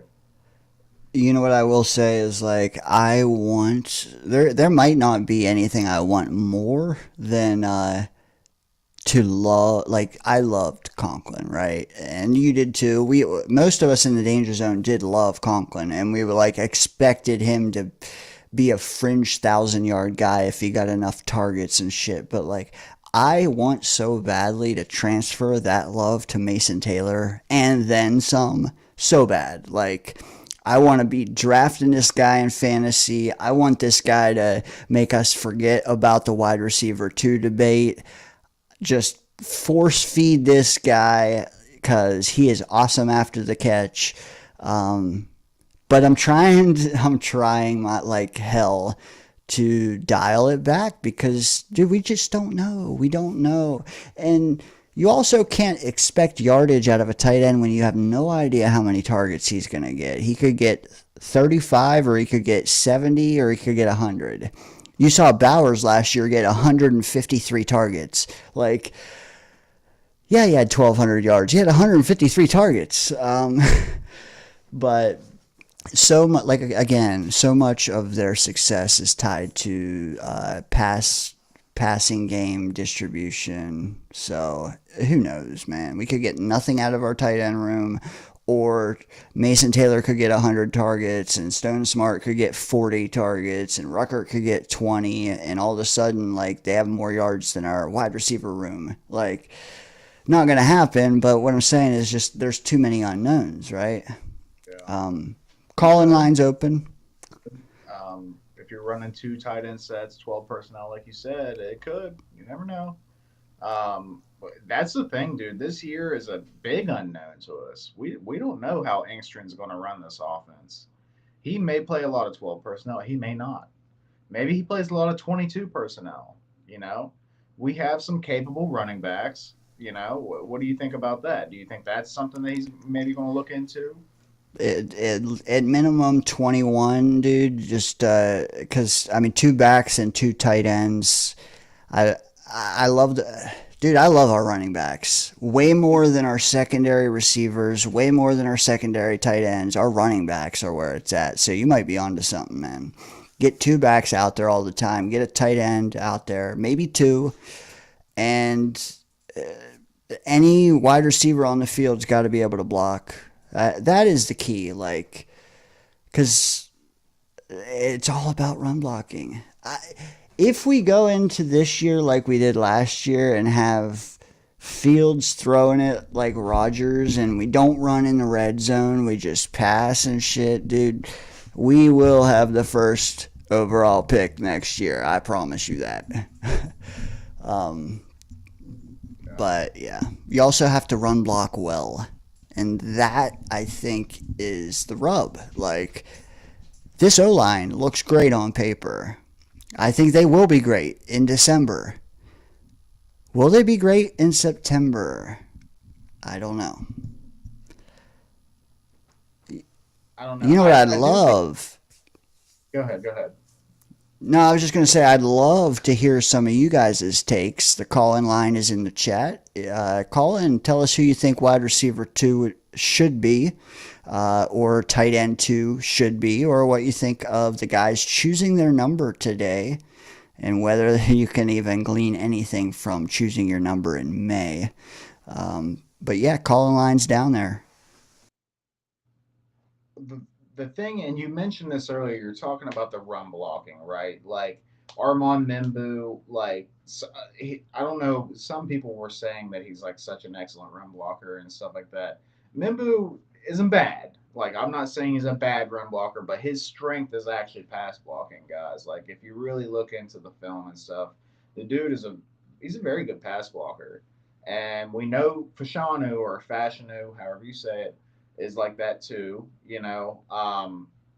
It seems like a lot of our team is like they're good at pass blocking, so it's kind of an interesting dynamic because we bring in a quarterback that has the ability to run the ball. I'm not saying that that's what all he's going to do, but you know, has the ability to run the ball. We have a, I want to say a three-headed monster that feels a bit outland, like that's a bit much to say that, but we have three capable running backs, led by one that has star potential. Um, so a lot of us feel like we're going to run the ball a lot this year.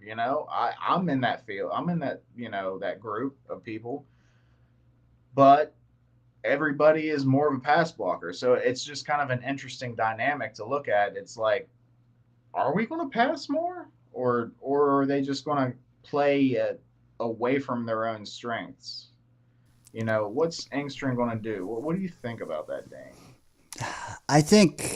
I think come training camp and going against Quinnen and Jermaine, I don't know when Jermaine will be ready, but Will McDonald, man, Sherwood, and Quincy, our front seven, man, is pretty stout. I like all 11. Whatever 11 win their jobs and are fielded on week 1, I think that they're going to be stout. I think that I like to think that Engstrand working all summer against that defense is going to know what he can and can't do against whoever we play week 1. I hope. I mean, God, we know we've had coaches that said to hell with what happens in practice. I think that Breece Hall can catch, and I don't know. We drafted 2 running backs to pair with Breece Hall. Let's not run it in the red zone. What are you, crazy? So, yeah, you gotta hope that, especially coming from Detroit, that they not only recognize how important the O-line was, hell, they drafted a tackle again. Recognize that the O-line's important, but also establishing the run game. You don't have to run it 60% of the time. You just have to establish the run early in games. If you establish the run in the first half, I'm okay with you passing the ball a little bit more, because then you got play action. It sets everything up. It's less to me about like percentage of runs versus percentage of pass. To me, it's more about just asserting the tone of the game. Like, you are setting the tone. Is that too vague of an answer for you? No, I get what you're saying, and it makes sense to me. Like, I just wonder how it's going to work out, like how well it's going to work out. I think it'll be fine. I think we'll be fine. We just have to let these players get used to the system. And the thing I want to see, like, I understand that Engstrand is not Ben Johnson, and I think that a lot of people need to understand that. But I do hope that he brings that creative fire that Ben Johnson has to the team. Like, I hope that he's not just playing the same run it up the middle, or toss play on the outside, play action pat. Like, just like, I don't want to see. That's fine. There's a place for that. Like, that's where the basis of your offense is. But I want to see you utilize the strengths of these players, right? Like, you drafted Arian Smith, right? You came from a place that had a really fast guy in Jamison Williams. Maybe utilize them in a similar way, like whether it's on an end around, or sending them deep on a such an obvious run play, and play action, whatever it may be. Just like you utilize Jamison Williams, utilize the fact that you have an athletic tight end out there in Mason Taylor. Utilize the fact that you have 3 running backs that are all capable of doing all of it. Catching the ball out of the backfield, blocking, running. Just play to your players' strengths. Build your playbook around what you have so you can utilize it the best of your ability, and be creative. That's all I'm asking for, And we have some guys that have been kicked in the dirt, and they ought to be hungry to like reestablish themselves. Like Lazard, I know you hate him, but he is one. He ought to be hungry. Gibson is another. Like, I have a feeling he's going to lose his return man spot to Smith and Davis. Does that mean that he's going to focus on running quick slants really awesome and he can be a slot guy for us? I don't know, but he's going to have the chance. Who else got kicked? Their teeth kicked? Corley. We don't need all three of these guys to pan out, but can one? If one pans out, it's going to help a lot. I'm really happy if one of them hits off this year. Yeah. And I think that's kind of the theory too with our wide receiver room. Many of our rooms is we got a whole lot of shit and we're throwing it all at the wall. Yeah. Now, hopefully our wall is better this year, like our coaching, and I don't know, and hopefully more of the shit sticks to it. I don't know, but you got to hope it's not going to be worse. And honestly, all this year, we want it to stick. Facts. I think there's going to be some games we get boat raced in.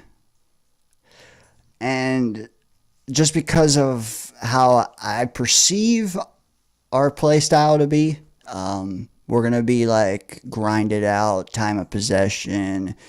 However, I think if someone gets up on us early and Fields is pressing to create and throws a pick, all of a sudden you're down 17.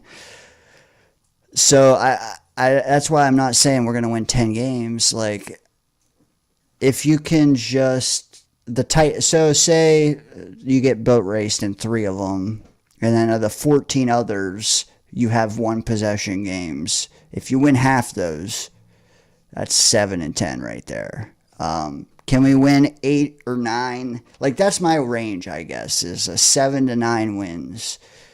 And we have enough core talent who are fighting for $25 million contracts where if they have a career year, they can skew that higher.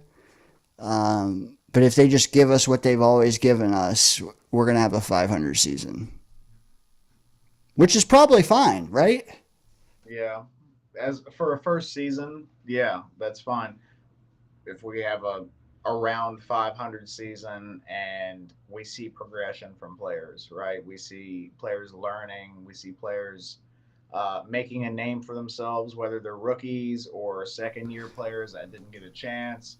If we see that type of stuff, that's the main thing, right? Because then we start having more of that foundation to build on for next year. We know what we can, what stuck on the wall, what we can keep and build off of. So that's what we need out of this year. I'm also really intrigued because we've seen the guys like Sauce and JJ and Quinnen and Quincy and even Sherwood. We've seen them in a specific type of defense, right? Their whole careers. Well, Quinnen, he's been here a little longer, but you get what I'm saying. It's going to be a little different this year with Glenn running it, right? Or Wilkes running it. We'll see. Probably a combination of the two, I imagine. I'm just curious at how it's going to work. What's going to be the differences that we're going to see? Are we going to see more 3-4? Do we have the personnel to run a 3-4? I don't know, man. Are players going to be as impactful in this style of defense as they were in previous? Because a lot of us gained a lot of respect for Quincy Williams the past couple of years because Saleh had him in a place to where he could run around with his hair on fire and just light people up and make plays. Yep. Is Glenn going to allow him to do that, or is he going to try to utilize him differently? Is he going to have him blitz more, or is he going to have There's a lot of different things that's going on. Is Sauce going to play on an island? That's something we've screamed about since like his third game. We're like, put that guy on an island with somebody because he's good. Yep. That's something exciting that could happen. Maybe. I don't know. I'm a lot of us are worried about the offense, but I'm curious about the defense, right? intriguing as hell that defense is to me on pay. Like with all the, I mean, think about it. Malachi Moore and Andre Cisco together, the last couple of years, they have like 16 picks together. Can you, dude? You can give us a couple picks, man, in that safety room. You got Sauce playing man, and not just playing man, because he played some man, but like knowing going into a game he's playing man, and like all summer he's getting his cardio up to play man. And you got Stevens going back to what he's comfortable in and playing man. You got Thomas, who's a man. Like, it should yield more turnovers. And hey, man, I don't know what I care about more, wins or exciting games. But dude, if we lost but had more exciting games, it would sure soften the blow for me. Yeah. And that's something I've preached about too, man. Like, just some competitive football, right? Like, I'm not expecting to even make the playoffs this year. It's a very low chance in my head. Yeah. But if you, like you said, if you got us close to 500 and we played some good competitive ball, like to where when teams played us, they just didn't fucking want to play us, because it's just like, we're going to grind them out and make them earn the win if they're going to win it. Like, that's what I want to see, you know what I mean? And it'll be a little hard for us, you know, but we have to keep in mind that this is the basis. This is the base year, man. This is what they're seeing what we have. They're building the culture, building the foundation, installing the systems, and we're just going to build from there, you know. And so if we're competitive in the base year, that's a good outlook for the future years. Dude, we could beat the best team on our schedule. Like, the way I perceive this year going, we could beat the best team on our schedule and then lose to the worst, because it's just, that's going to be us. Dude, if one or two fluke things go wrong or right in a given game, it's going to shift. Like, we're going to have a very thin margin. That's what I guess I'm trying to portray. Like, we're not going to be able to commit 3 face mask penalties in the fourth quarter anymore. We're not going to be, not until we get more game breaking talent will we have that kind of leeway. But dude, I've said so much already. My voice is getting a little hoarse. Murph, I think you're about the same. Are you ready for a third voice to drop some knowledge to us? Always ready for this fellow.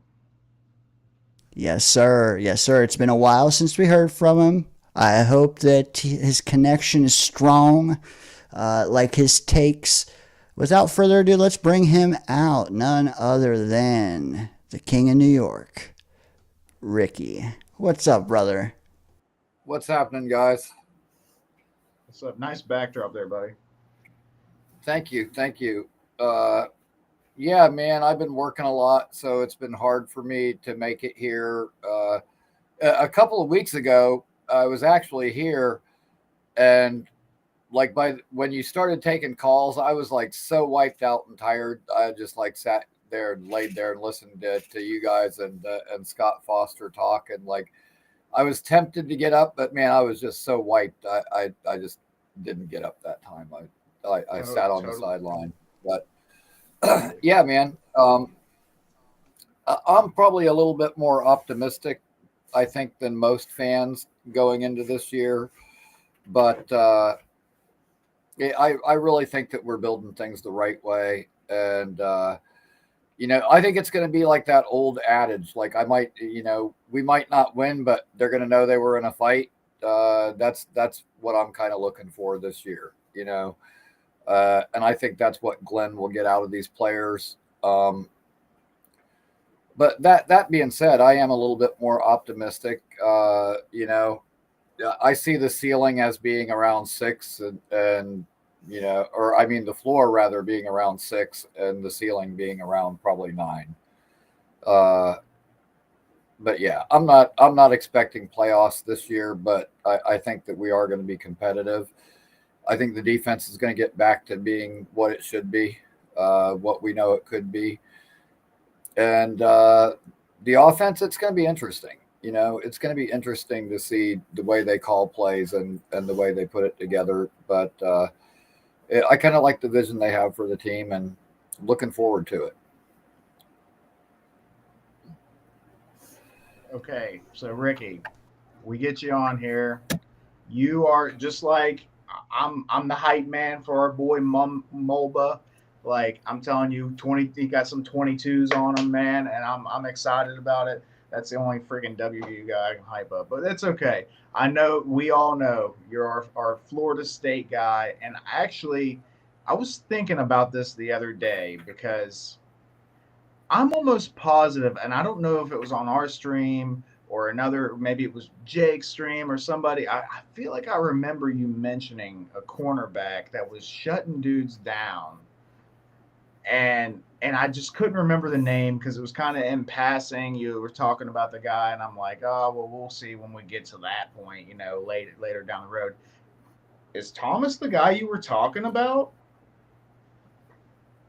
Probably so, Okay. without a doubt. And it's weird because, like, real early in the process, like when I was doing all the mocks and stuff in the beginning, like we were talking about like Aaron Glenn guys, like who are Aaron Glenn type players. And there was like a handful of players that I picked out that were that. And AZ Thomas was like right at the top of that list. However, because we signed Stevens, I just never really thought we would be taking a corner.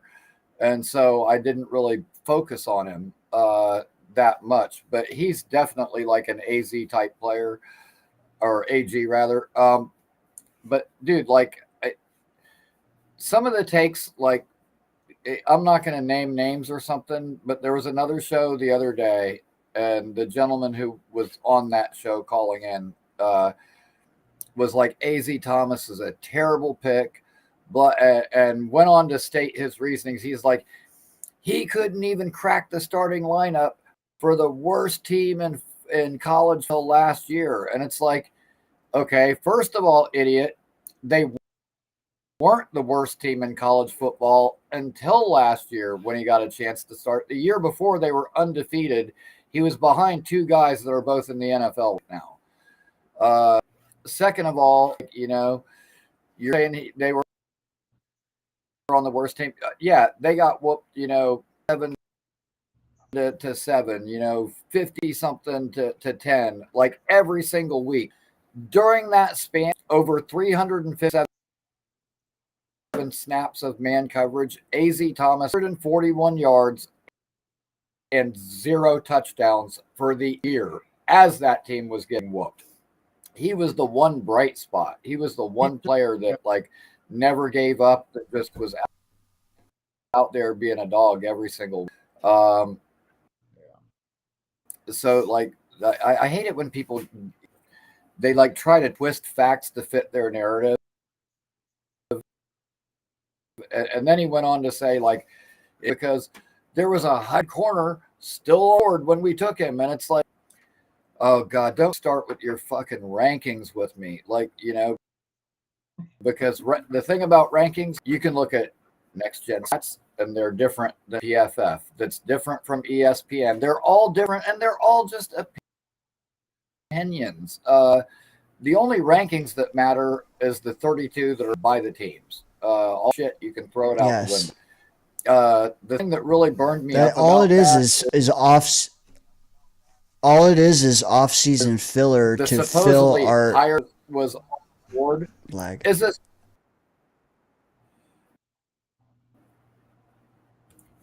Yeah, the thing that ticked me off about that too is the supposed higher ranked player that was on the board that he was referring to is strictly in corner, and we play a man scheme.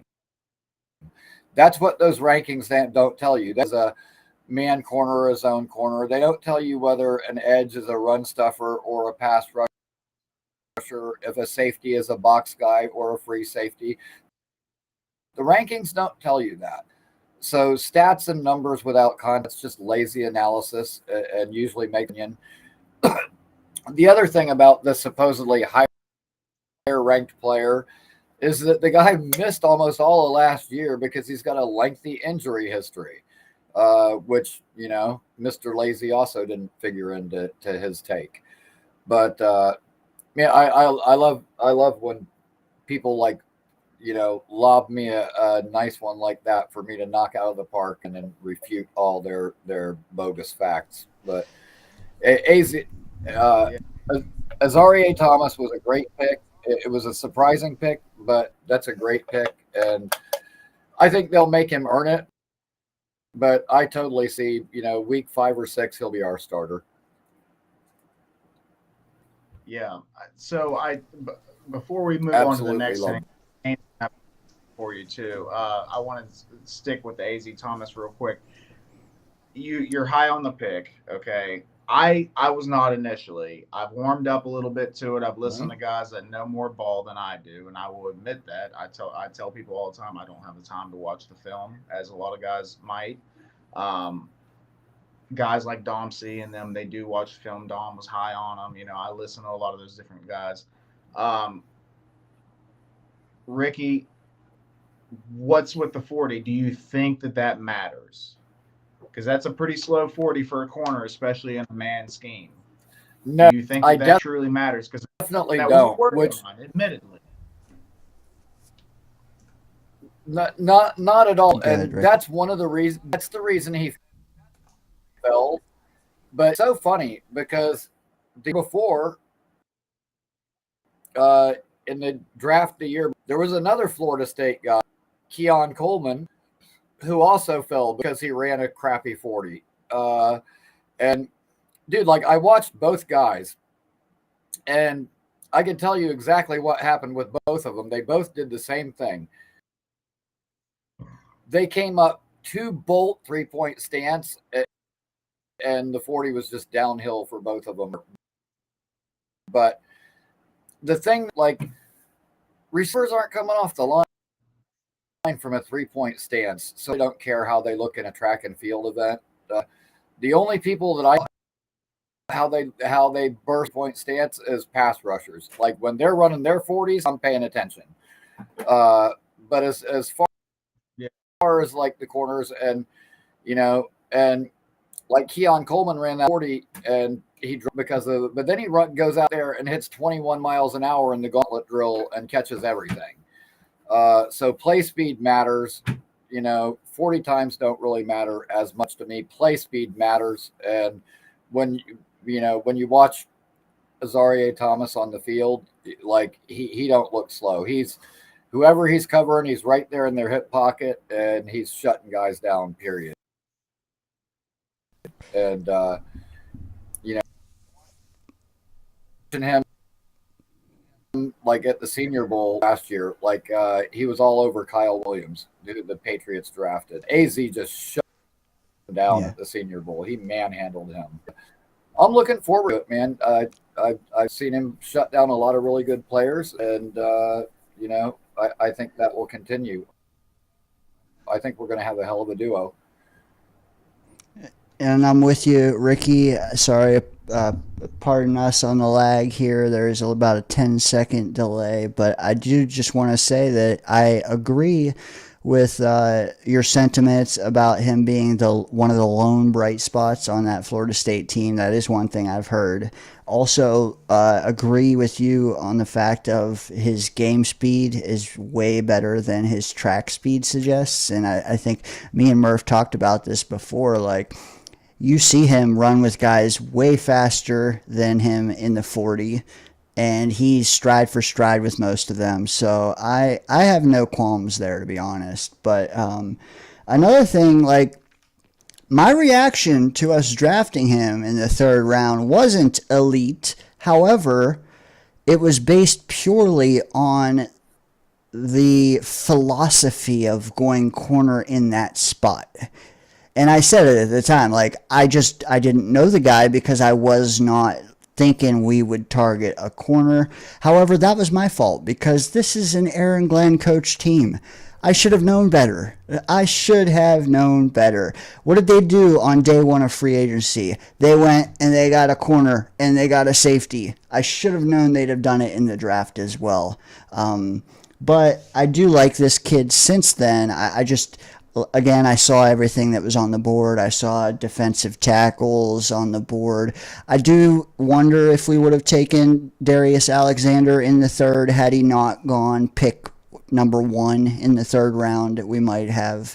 But regardless, from what I hear, dude, we had AZ Thomas high on our board, so we might have taken him anyway. I love your confirmation of everything we've heard and seen about Thomas. That's awesome to have it, twice amplified, because the kid's he's gonna be an asset on the scheme we're gonna run, I feel like. But moving away from the AZ Thomas debate, I have another Florida State question to ask you before we just get to general Jets topics, and that is one I'm gonna ask. Thoughts on the retiring of Jordan Travis?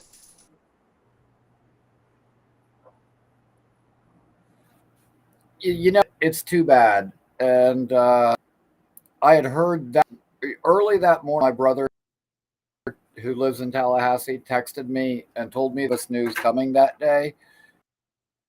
He didn't tell me what. And so me, naturally half full guy, I thought it was good news. So I was all pumped up. And not at all what I expected. It's a shame.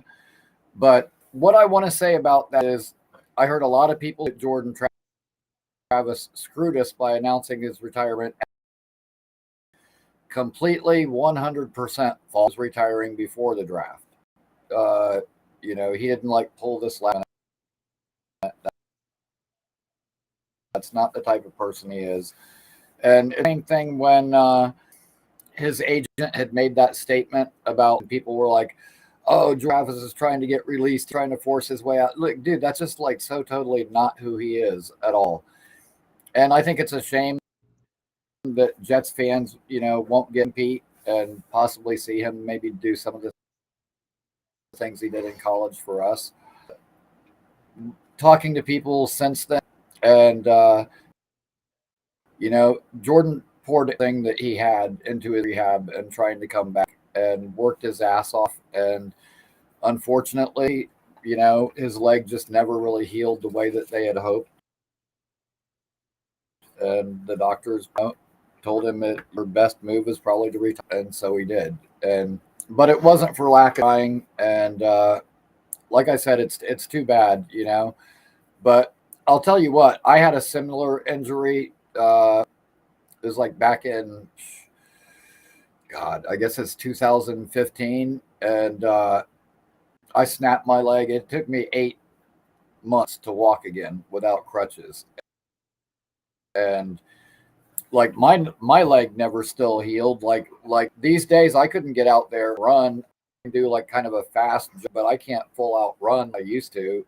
My leg just won't do it. I'm a professional athlete either, and I'm sure these guys, physical therapy and rehab goes far beyond what I had access to. But at the end of the day, surgeries are just tough to come back from, and he's a great kid, and if anything, from what I'm hearing, there's a good chance that coming.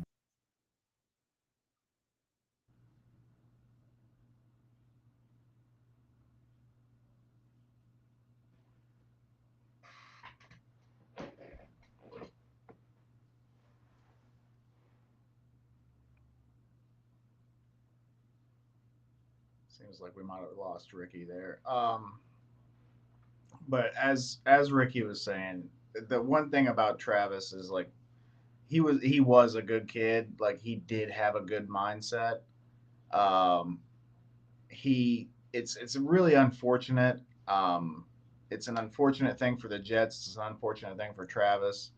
Um, I wish the NFL, and this is a selfish outlook in it because I know it's much bigger for that kid than it is for the Jets. But I wish the NFL would implement some kind of program whenever a team takes a risk on a pick of somebody that is injured, like Jordan Travis, or there was that edge a couple years ago that the Ravens took, tore his Achilles in the combine or whatever, like Ojabo, which I think he's still, he's still in the league.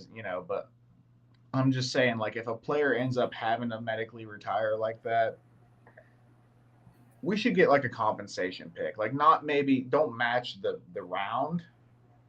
Like, if it's a third round, maybe you get a fifth or something, like a compensation fifth or something, because you still tried to give that kid a chance, but for whatever reason it didn't work out.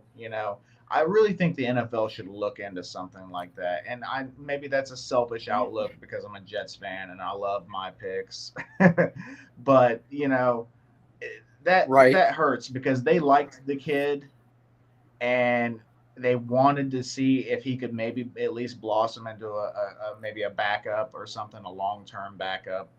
And it just never worked out. The rehab didn't sit with him right, and it just didn't work out. So that's something I would love to see in the future, man, because you see this stuff more often than you'd care to admit. And my heart's out for Travis. It's a shame, but I guess we just got to move on, man. Let me ask you this, Ricky. Yeah, It and I looks mean like your sometimes. connection reconnected with us here. What do you think of the other bits of the draft class? Do you have any takes on maybe Membu or Taylor or Moore or Smith? Yeah, absolutely. All of the above. And I'll yeah, I did lose my connection for just a second at the very beginning of what Murph was saying. Like at first I couldn't hear him. I was like, okay, is he muted or is that me? But then the thing popped up that said reconnected and I was like, oh, okay. But at any rate, one last Florida State nugget before I get into our draft picks. All this talk about how we didn't go and get a big fatty, but that's okay because we have a 3-time Super Bowl champion that we signed in free agency that's going to be next to Q, who's also from Florida State. So I'm not as worried as other people about that. I know he had a bad year last year, but again, battling some injuries and whatnot, but I think he's still got plenty left in the tank. I think Naughty's going to be good for us.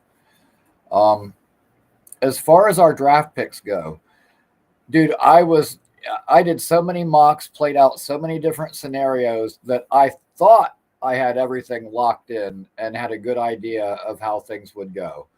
But the NFL draft is the NFL draft, and it did how I thought it would.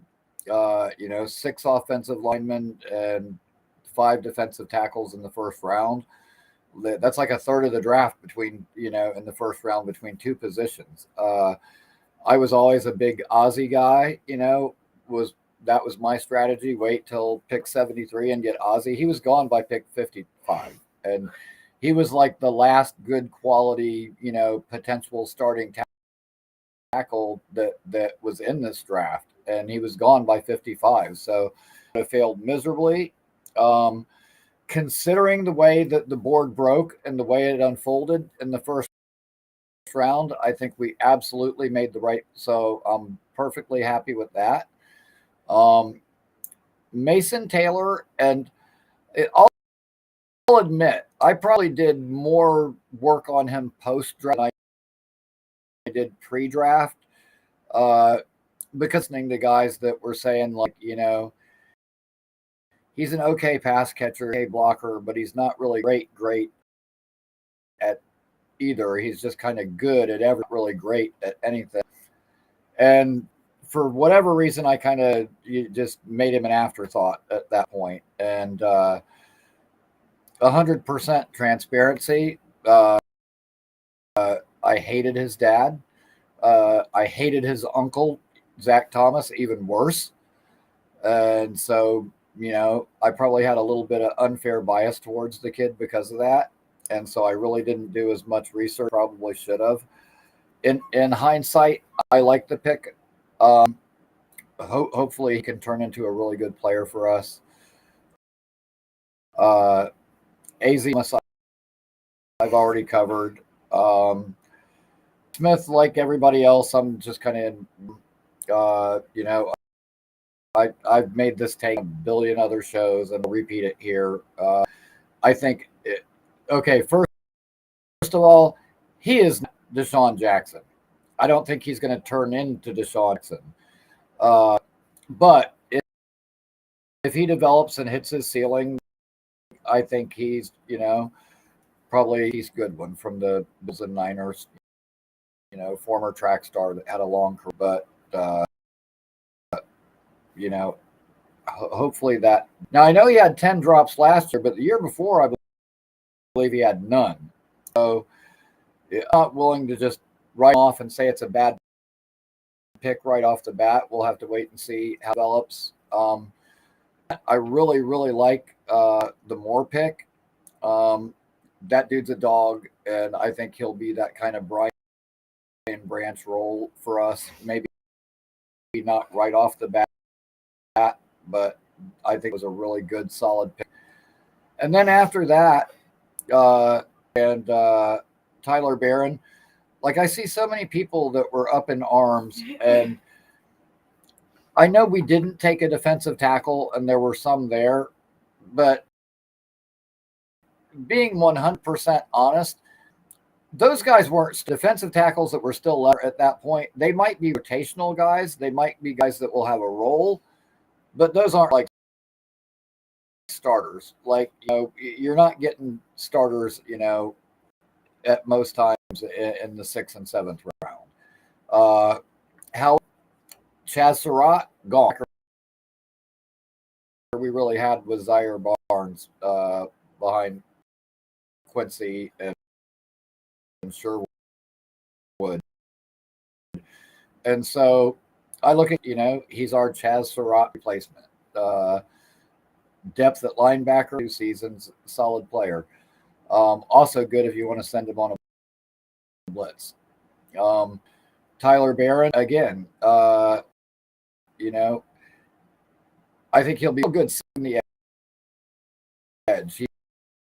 He's good against the run. I think he'll help us in that regard, and maybe give us a little bit pass rusher. But I see him as a role.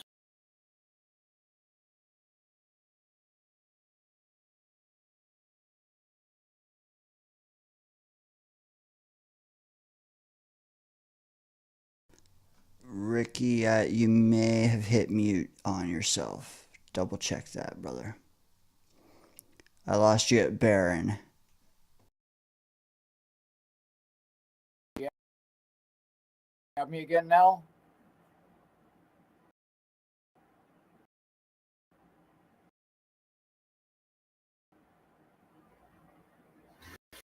Yeah.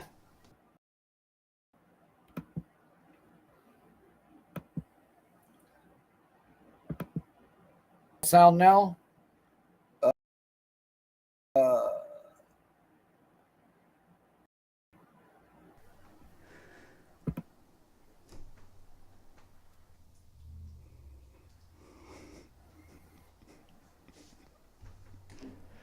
I need a beer.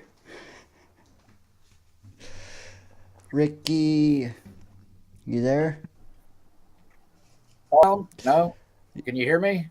Yeah, No? your picture is good, but your audio is great, brother. Go ahead. Okay. Yeah, I was just saying, I think those last 2 picks are going to be solid role players for us. We got a Chaz Surratt replacement and JFM replacement. So, for us in the past. So, adding solid depth pieces that late in the draft,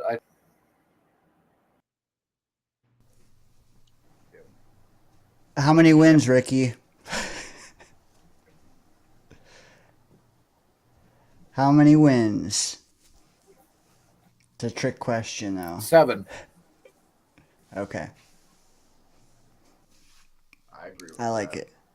Your connection gets really good and then sputters, but it looks like we have you good now, brother. Is there anything with the schedule coming out on Wednesday that you hope to see, or is it kind of just whatever to you?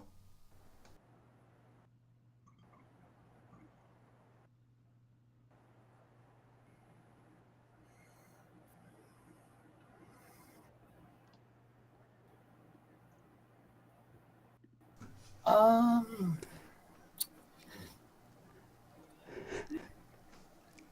Not really. Not really. Um, I'll tell you, the only thing that I'm interested in really is I want the Tampa game to be late in the season. I want the Tampa game like November, December, where the weather's nice out and not a million degrees. Uh, but other than that, I'm good with whatever. Dude, Sauce against Mike Evans. I hope we're playing press man coverage because I would pay just to see that. Yeah, absolutely. Yeah, the way I look at it, you can give whatever order on date, you line them up, we'll knock down.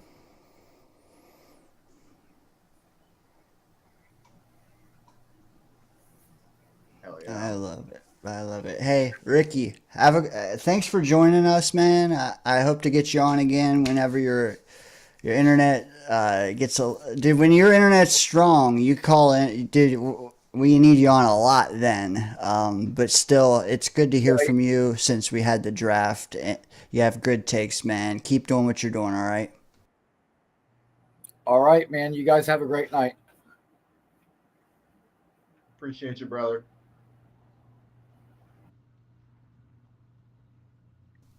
All Hell right. yeah.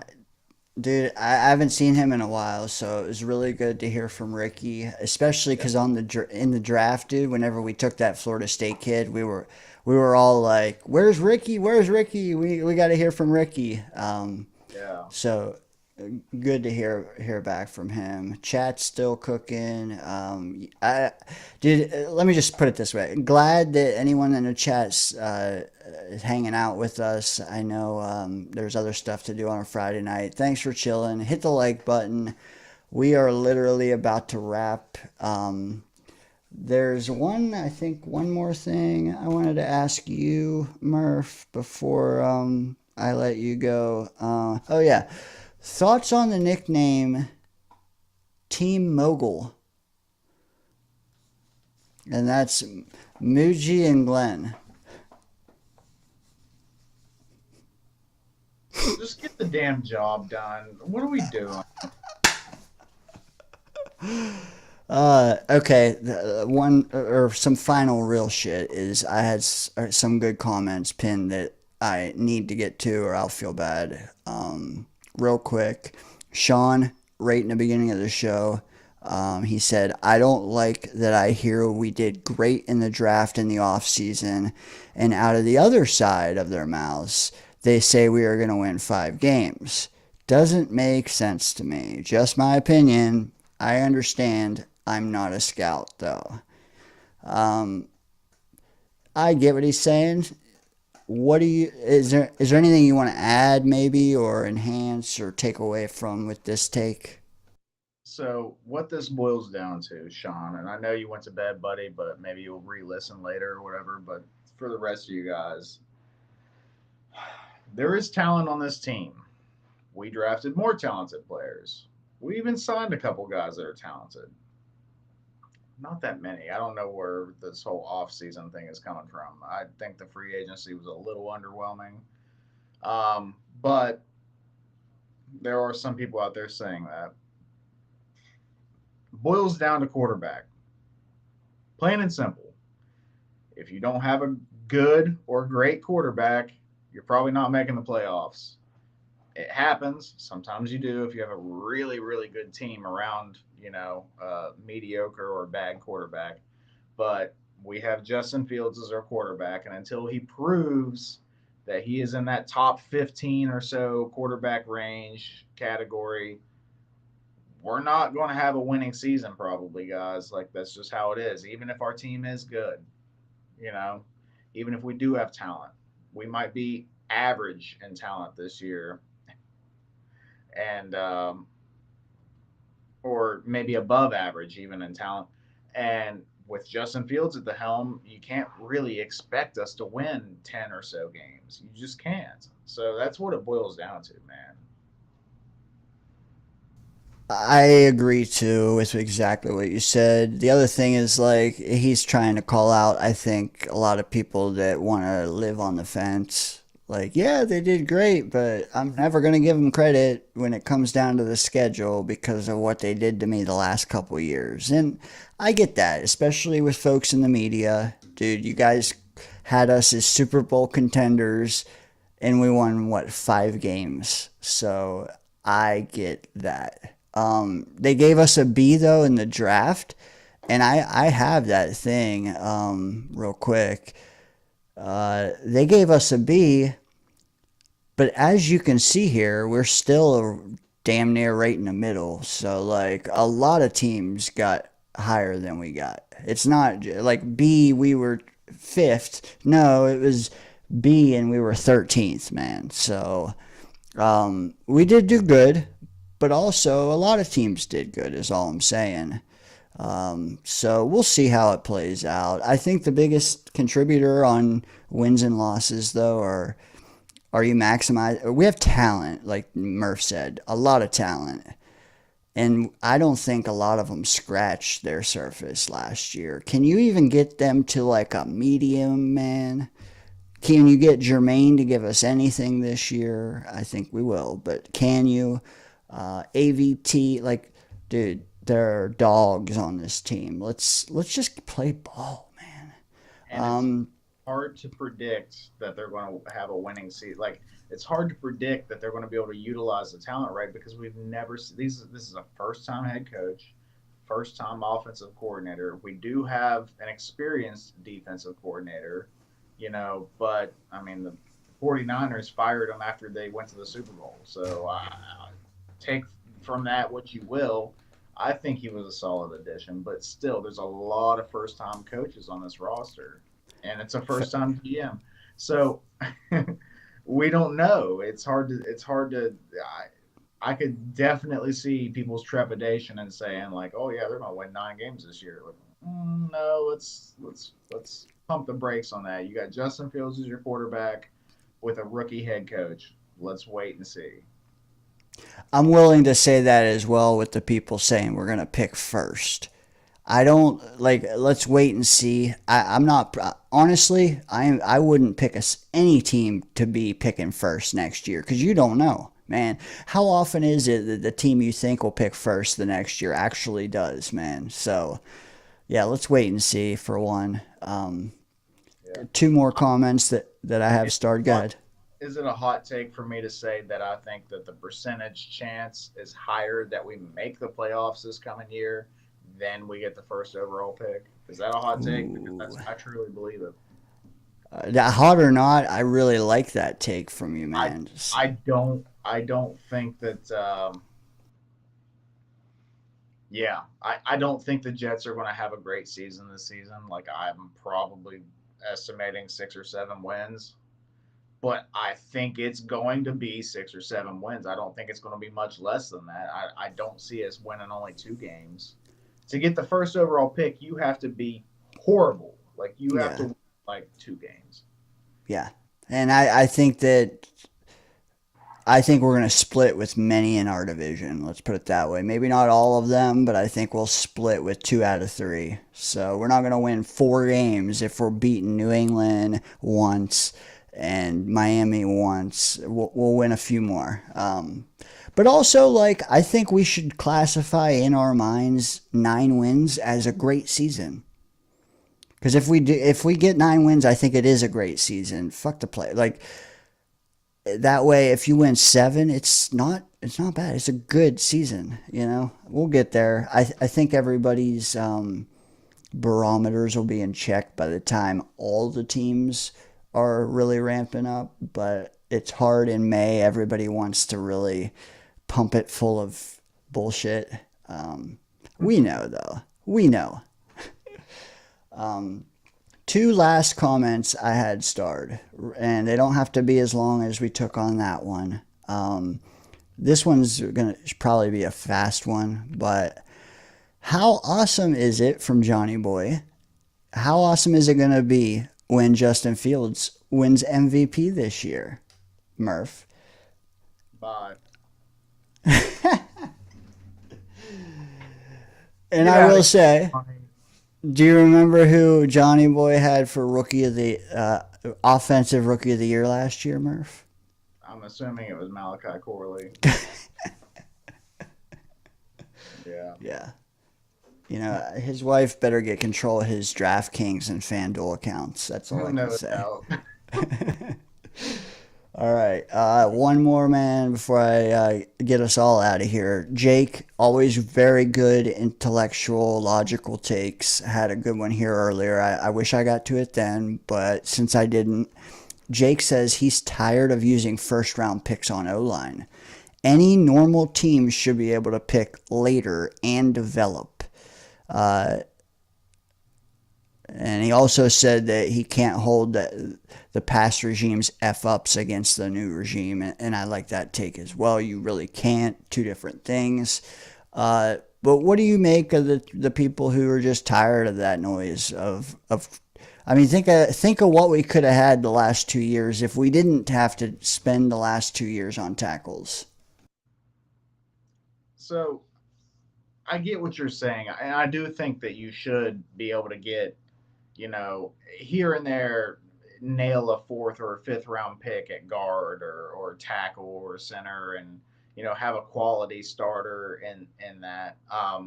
Not very often that those guys are like all pros, but, good teams do that a lot. But I like it, man. I like having a lot of first round talent. I've spouted the BS about, offensive linemen in the first round hit more than most other positions and stuff. I've said this a lot, and I've also brought up the Cowboys as a representative of how that works. Like the Cowboys had the best O-line, like almost undisputedly for like 8 years, man, because they did this. They went O-line, O-line, O-line, first round. Like they did that, and they had Tyron Smith, and they had Zach Martin, and they had, you know what I mean? Like they built that foundation, and they were friggin' good for a while, man. They could run the ball. They had, remember Zeke Elliott just fucking running 1,500 yards a year and stuff like that. Like, and before that, DeMarco Murray killed it. Like it worked, right? Yes, they didn't win a Super Bowl, but that's due to other insufficiencies, right? That formula can at least build a solid foundation for your team, if nothing else, But a lot of times when you're looking at a Super Bowl, it boils down to quarterback anyway. So, but if you have that offensive line built, you can take a couple swings at quarterback and get your playmakers on defense or receiver or something, and set the team up for the long haul. But if you want to win consistently, having a stud O-line like that, man, that's a recipe to help. And honestly, the only thing I want to add on that is like, Jake, I don't know if you're going to hear this. I'll try to say it again, but like when you see us go out and we extend Sauce Gardner, we extend Garrett Wilson, we extend AVT or Jermaine or any of those guys, you can't do that if you don't have two tackles making nothing. You can't. If you had to go and recruit on the free agency the top tackle in the market the last 2 years, you are paying that. You're giving them Sauce's money. You're giving them Garrett Wilson money just to be your bookends. So, okay, well then you get to spend those picks on a corner and a receiver. It's not going to work out if you do that. We did, I think, the best. In hindsight, I think we have the best 4 people in those roles: Sauce Garrett, Olu, Membu. Then had we reversed that and went receiver, you know what I mean? I think that makes sense. I hope it does. But all I'm saying is you spend those top 10 picks on guys who are going to cost you $20 million a year plus. We did. We think we hit on both guys. Not only that, they're both, like 20, 21 years old. That's going to pay us $20 million AAV each for God knows how long. And the playmakers we surround them with, at least for the next 4 years, the playmakers we surround them with is all thanks to us taking them in the draft. And just think about it, dude. Some of our best years as Jet fans was when we had an excellent O-line. You know, when we had a stud center, we went back to back with stud centers, right? Like, we had DeBrickashaw Ferguson holding up that left side for a long time, you know, and, you know, we had guys like Damian Woody and stuff, which we didn't draft Damian Woody, but you get what I'm saying. Like, when we had a good O-line, that was when we had our best success. And why not go back to it? At least give it a shot, man, you know? And like you said, Dane, you mentioned off names, dude. We have pieces already. Like, we already have skill position. Like, we have a stud CB1. We have a wide receiver 1. We have a running back that if he gets his head straight, he can be a top 3 running back in the league. You know, so build that wall and eventually get us a goddamn quarterback worth of shit. But I don't know when the hell we're going to be able to do that. That's been the bane of our existence. Dude, the only thing that, like, the only reason I'm holding back my reservations for taking Membu is because I want to lock up our guards. If you can tell me that you're going to extend one of the 2 guys before week 1, it's that date where I will really let my hair down and say we have continuity for multi-years. Right now, I'm a little scared at us finding 2 guards overnight next spring. But we'll get there, man. The thing is, the tackles are the hard part. The guards, if you have stud left tackle, stud center, stud right tackle, like I think could come into play, I think guard matters a little less. But dude, I held you here far longer than you said. I appreciate it, man. Hopefully you had some fun. You drank some beers with me. Hey, brews, and we had news with the crew. What more could you add? Brews, dude, it rhymes for a reason, man. I don't know where Squatch Foster is. I think we got to corral that guy for next week. But if you're here now, then let me just tell you, we're going to have Adam Watt2K99 here next Friday night talking NFL schedule release.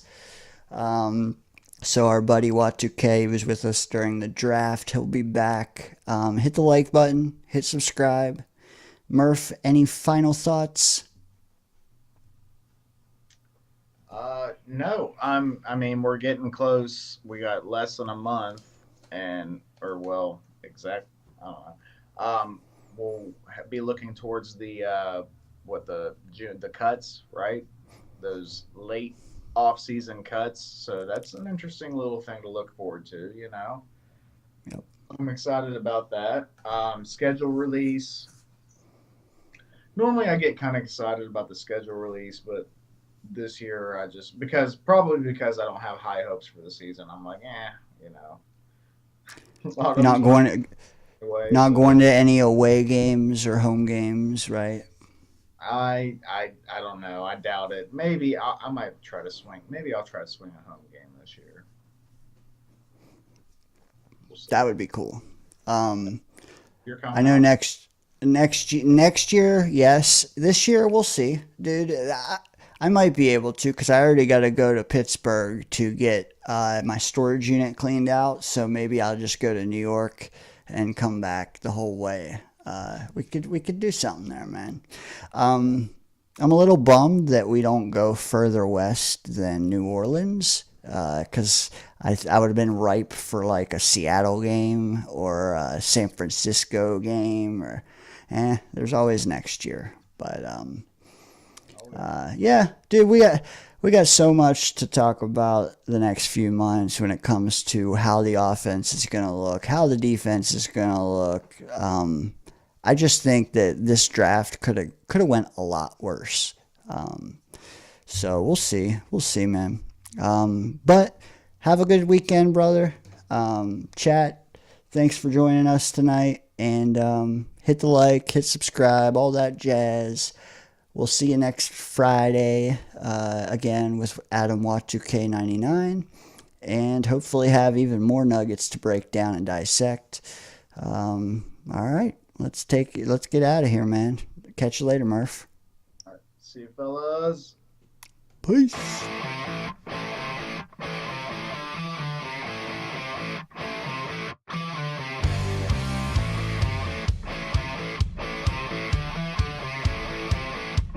I love the show. I love you guys. Fucking, let's go Jets. JTS. Jets.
We can't all be beautiful.